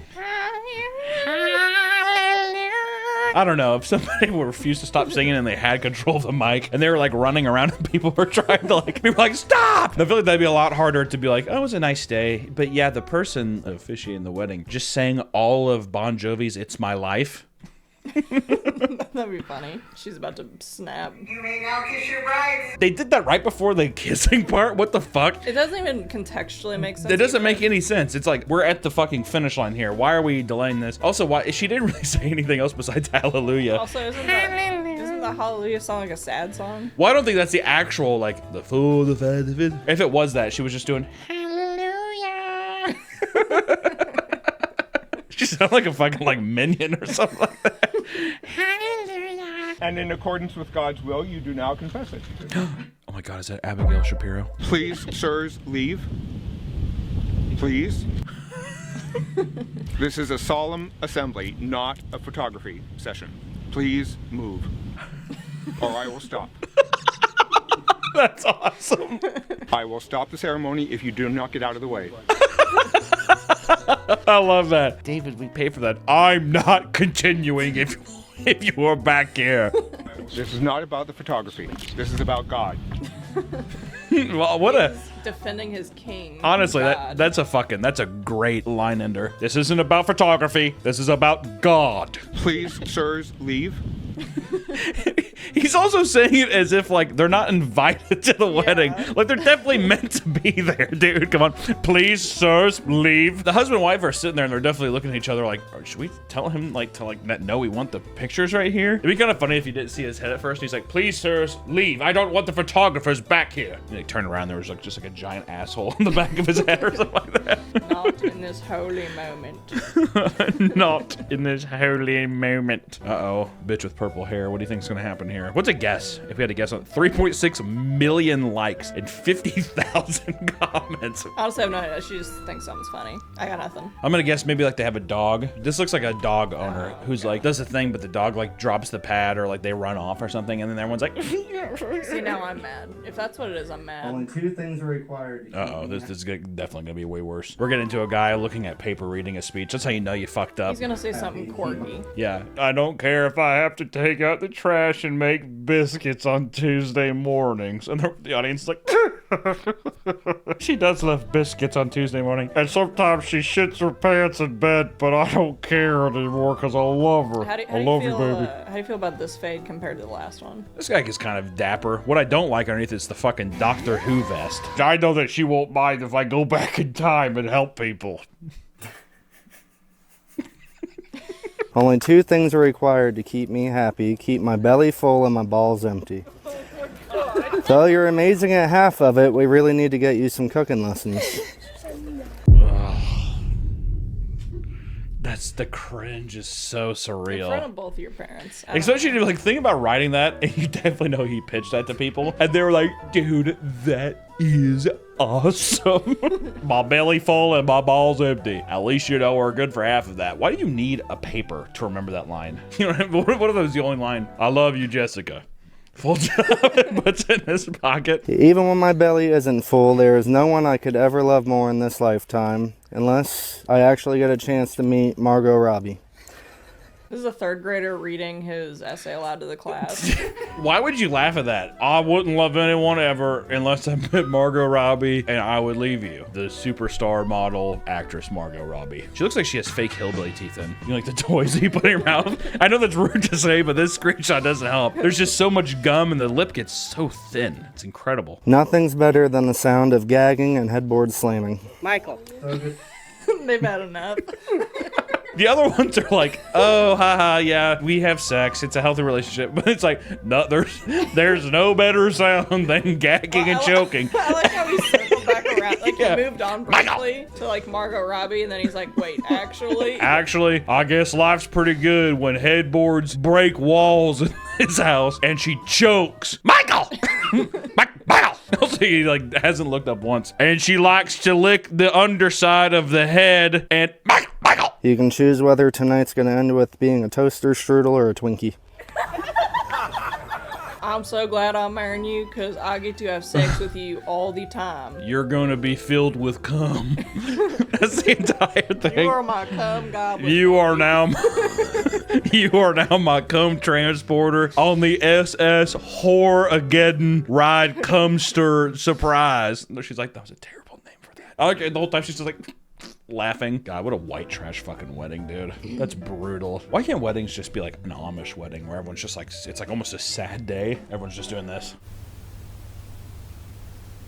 You're standing, it's all quiet. You're married. That's what they say. You go up to the altar. No one says anything, just you're married. You're married. You are now married. Yeah, imagine that guy at an Amish wedding. Come, I'd like to make cum. You will have my seed now.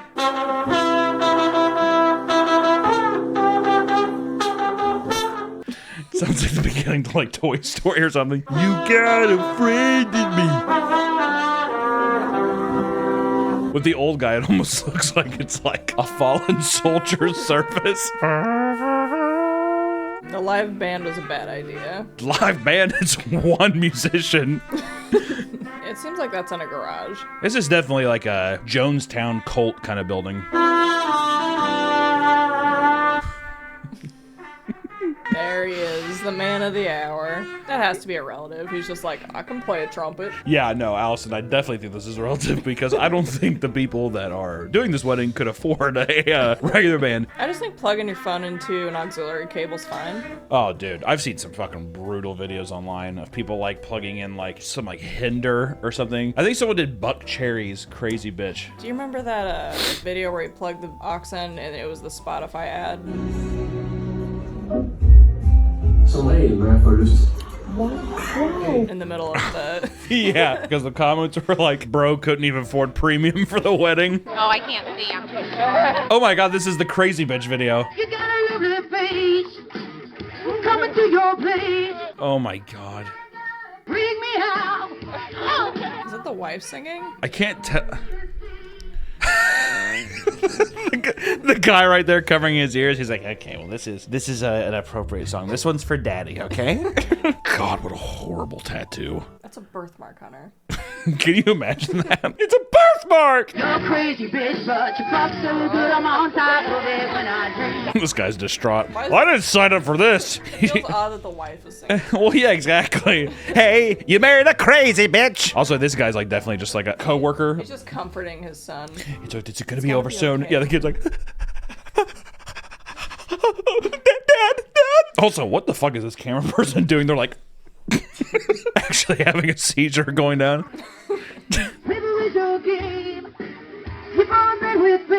This is one of the most disgusting things I've ever seen in my life. If I could just get 1 ounce of that confidence, I'd be unstoppable. They got somebody singing the song off on the side. I thought it was the wife. No, I thought she had the headset on. Yeah. No, she does. It's like someone is singing it off of the side. Why wouldn't you just play the actual song?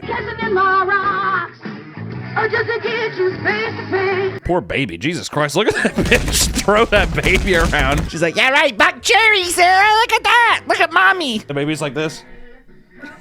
Oh my God. Look at all the bandanas. Yeah, this is a fucking biker wedding. Yeah. Okay. God. Brutal. Screamo wedding? Oh God. This is like almost identical to any like Thursday night party at our art school when we went to college. This is exactly what would happen in people's basements. This feels about right for Portland. There's literally a Portlandia bit about 2 punk people trying to make a wedding. What about this? Yeah, that's everything we were talking about. I don't know. I feel like they're on drugs. Yeah, no, that's just some hardcore, dude. That's sick. With the theme here, I want everybody, please rise up out of your seats.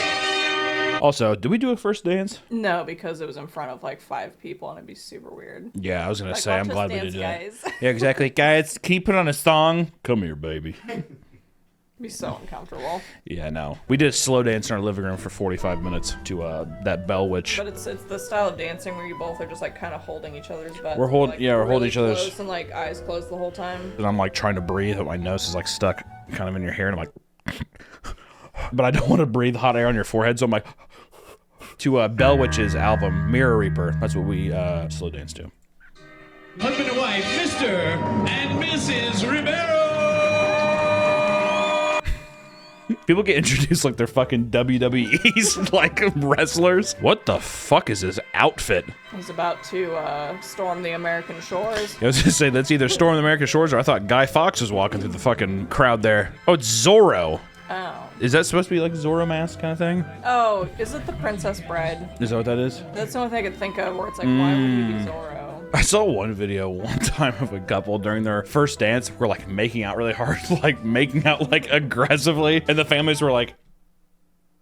That's my thing with weddings. I'm like, you're in front of your entire genetic family. Yeah, that's why I'm like, just show up and give us like an envelope of cash and let's just fucking leave. Call me old-fashioned, but I keep it to myself. Call me old-fashioned, but we do it in the Honda Civic afterwards, after the ceremony. Like this song. Oh no. I don't even think he knows what's going on. The look of concern where he was like, well, I was about to say, it sounds like he's having a war flashback.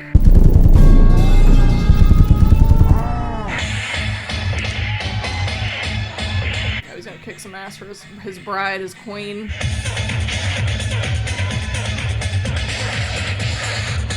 So we're gonna do He's proving that he has what it we're takes gonna to protect her. we're gonna do a nice song, but then I kick everyone's ass. Yeah, he just starts fighting. He starts fighting everyone that he invited to the wedding. Are you gonna choreograph it? No. I'm just gonna throw some hands and see what happens. I don't know what's happening, but I don't know what's happening, but how uncomfortable for the bride too. She just said like stand there. It's taking a lot of punches and kicks. Well, what is happening? Why was this not choreographed better? It'd be better if they occasionally like actually fainted and had new people come in. Oh, he's trying to hit him. Broke the guy on the back. Wow. Wow. What a silly gag. Good for them. Fuck them. I bet they're divorced already. Good for them again. I just hate when I just know it's going to be a dance recital. You immediately saw her and you're like, hatred. As soon as I saw this, I was like, it's going to be a dance number. Also, I think this is, from what the beat I heard, it's going to be the Loosen Up My Buttons, whatever song. See, this is just so uncomfortable. I think my cousin did one of these things. Lined up for the guy. It's like the whole thing where it's like they grind up on the groom or whatever. That shit is so uncomfortable seeing it live. My cousin did something like that. I was like, what? Why are we doing this? This is so madly uncomfortable. You just married him. Oh, that's what I'm saying. Is like, it's a whole room of this, and we're gonna grind on him. Yeah. There's my baby. I like how every guy in the room's like this though. They're having a good time. Don't like the guy holding his pregnant wife in the back here. Baby, can we do that at our wedding? This is so cringy. Damn, girl, get it. It's like the day is already about you. Why do we need a full dance number? Maybe it's her profession. Maybe You mean kind of. The only way I'd allow this is if you and your friends were the cast of Sweeney Todd, and you did the "Here's a tale of Sweeney Todd." I would, if you were genuinely the cast of Sweeney Todd and did that. Oh, I'd fucking love it. I would be mad if you didn't do it. That would be just amazing. That'd be the only. Oh, she's looking at him like I think she has done something. I would want the Pirelli's Magical Elixir song. Yeah, towards Pirelli's magical elixir. That's what did the tricks. Drew. No grinding it, Hunter. God, look at that though. If I was her and I saw him do this, I'd leave him. Oh man. I'd rather just be like, I love you, or they'd be like, oh, bet. To be fair, we are the epitome of like minimal affection. So we see other people dare you say that? Something like that, and it makes us personally uncomfortable. Honestly, here's my top 3 things. 1, I don't like holding hands out in public for a long time. Am I 12? Okay. 2, Hunter, when people unironically say baby to each other. Yeah, that one's rough. What about babe? I don't like babe either. I especially hate in the morning when it's just like, hey babe, can you hand me that? I'm not a big fan of that. I also don't like daddy. That's just a sexual thing. I've heard people in videos and shit be like, I love you, daddy. I thought it was just a sexual thing, but I do see like daughters to their dads still call them daddy even when they're adults, yeah. and I'm like, yeah. oh, I can't do that. Also, the primate child right here, sitting like a fucking. She's like, I'm part frog. She's learning. All right, it was no grinding. You know, it's just a huge dance number, but for a 4-minute long dance number, come on. But like, what was the purpose? For the husband to see her? You're so beautiful when you dance. It's her day. It is her day. It is her day. It feels like more of like a birthday thing, though, doesn't it? I just think we can't comprehend people enjoying things. Oh, there's Dracula flow, though. Allison, what do you think of this? This shit ain't nothing to me, man. I'm a dog. Have you ever seen Dracula flow? I'm a dog. Yeah, Dracula flow's sick. We smoking symbiotes. Smoking. Keep zooming in on the hair. I'm on 12 Vicodins smoking on Scooby-Doo dick. Just kidding. We smoking filtered crack, you stupid piece of shit. Dracula flow rules. You better leave that in the video. It has stuff to do with the wedding, so it's fine. He was getting married. He was getting married. Call that pussy the Matrix, because I'm in this bitch and I can't get out. I always love these. What year did this come out? 7 years ago? I thought it was going to be much older. I love the Windows Movie Resolve where it's black and it like fades in. Jessica Kemp and Mason Gui wedding highlights. Is that how you say his last name? Gui? I would say. Yes. I was going to try, but I'm like, I'm going to let you take that one. We just looked at each other. That means that we got a battle now. How do you like the horse mask? Do you think we're in for a good time? Also, anytime that a guy has the red long sleeve and a top hat, you know you're in trouble. Well, I immediately had flashbacks of middle school with the anime girls. Looks like these Pokemon are evenly matched.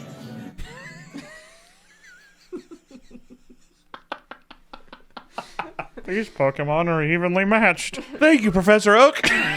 What time period are we in? Look at these fucking dresses. We got Doctor Who in the back. We got two of the fucking Swiss Family Robinson sitting up here. And then we got a guy in a Pikachu nightgown chasing a little girl. So at this point, cosplay is very popular. There are better outfits. Also, if you can't afford a Pokemon wedding, maybe just do like a normal fucking wedding. Maybe buy a pack of Pokemon cards the day of and call it good. I refuse to let anybody be happy. No one can just do things that they want. I will scold them because I'm a piece of shit and I'm not happy with myself. Right, Allison? I mean, that last part's very true. You're supposed to deny that part. No, babe. Wait. Moving on to the next one here.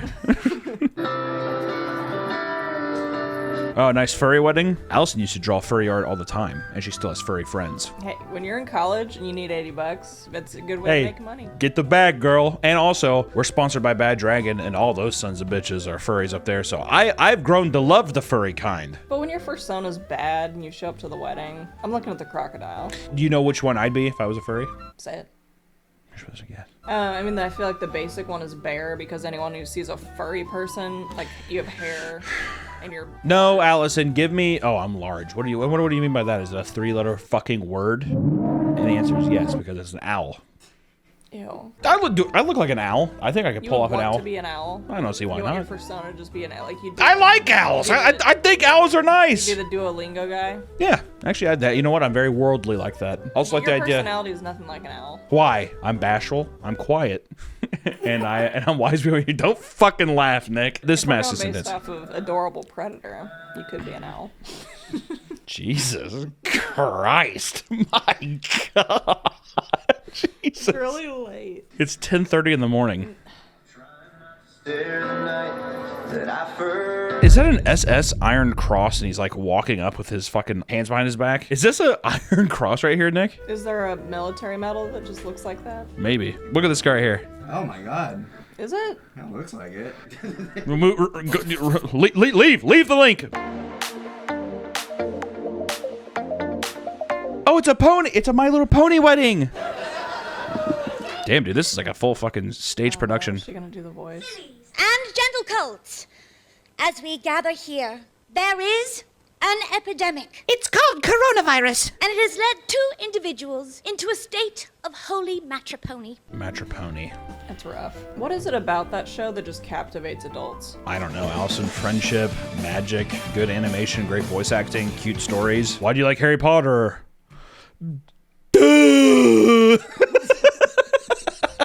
Look at bro standing off on the side here with like the helmet and shit on. This is our security. I'm from the network. It seems there's been a bit of a problem here. So this is a full stage production. As cringe, meta with the network coming in. Yeah, the network's coming in, stopping the show. Honestly, as cringy as this is, I respect the amount of time and energy that went into it. Also, compared to costume though. Hers? I think it's a butt plug. I hope it's a butt plug. What if it's a pussy plug? That's a far back set pussy. Some girls got that thing way back. That back set. Yeah. That back set. But honestly, this compared to the Pokemon wedding, leagues better. Yeah. I would much rather be at this wedding than the Pokemon wedding. Minecraft theme wedding. Oh, that's nice. That's pretty. Nice lake. Got a cute carrot. Is it a carrot? I thought it was a carrot too. Oh, I think she just smashed his flower. They got the oldest living person in town to officiate the wedding. Oh, I didn't even start saying anything. They're like, we're done. Definitely the drug addict brother. Yeah.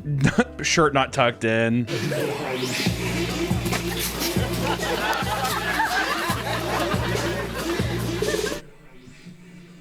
Did you notice the Superman lion? The lion watching. The Superman suit lion had nothing to do with it. The Harlem Shake thing made this a really hard one. I like how this girl's just standing there. She's like, like wearing her fucking scrubs. She's like, I have to go to work in 20 minutes. It's starting to look like fucking Camp Crystal Lake or some shit. These like little cabins out here. That's always the worst part of the bit, though, right? They didn't even commit that hard to it. No, that's what I mean. That's the worst part of the bit is whenever you do something kind of cringy, and then I think it all sinks in, and then you all kind of like awkwardly like stop. You're like,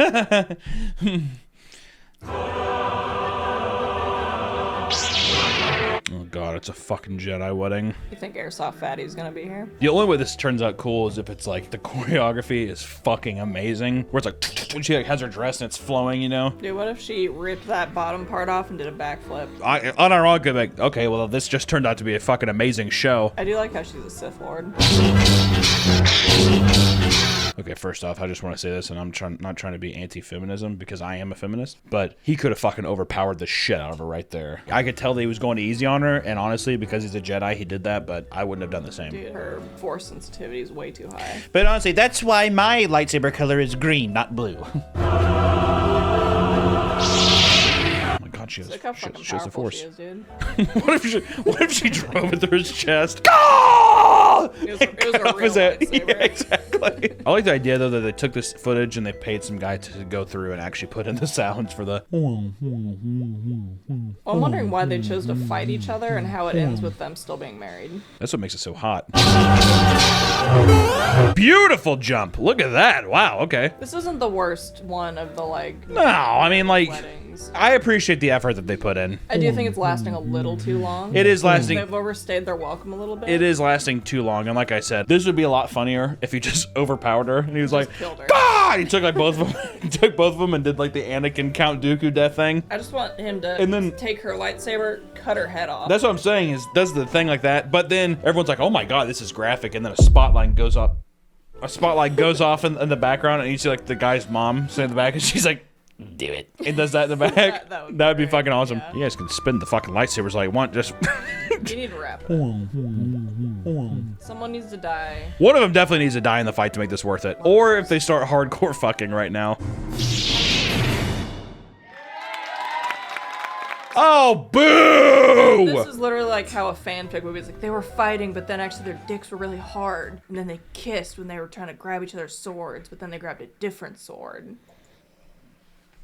That's hot. I can't believe no one died. That's fucking annoying. That's all the videos we have. Look at all those crazy weddings. Allison, when you inevitably divorce me, what's your next wedding gonna be like? A courthouse. Honestly, fucking same. Well, it's like you did it once. It'd be fucking. Why would I go through the whole charade all over my again? Thing. It would just be embarrassing to invite my family to another wedding, which they weren't even there, but... Well, I was supposed to say, you have the freebie there, at least. That's true. I don't think a single person from my family was there. No, just my mom was there. I'd still probably do a courthouse just because I'm like, if I ever got married again, it'd be one more time, and if that didn't work out, I'd be like, never again. I wouldn't marry again until I was in my 70s, and I'm like a billionaire. I'd marry like a really hot 24-year-old. Why not? Like a Swedish model. And then when I died on my deathbed, I'm like, you're not getting anything. That'd be so funny. That would be the biggest troll ever. But you know what? If you have any funny wedding story, I don't want to do that. Thank you guys for sitting through the cringe with us. We hope you have a fantastic rest of your day. Also, if you're getting married soon, good luck. Also, if you think you have a funny wedding story, you don't. It's probably just funny to you and yeah, to nobody else. So just keep it to yourself. I tried telling people that horror story, and like it just comes off as rude.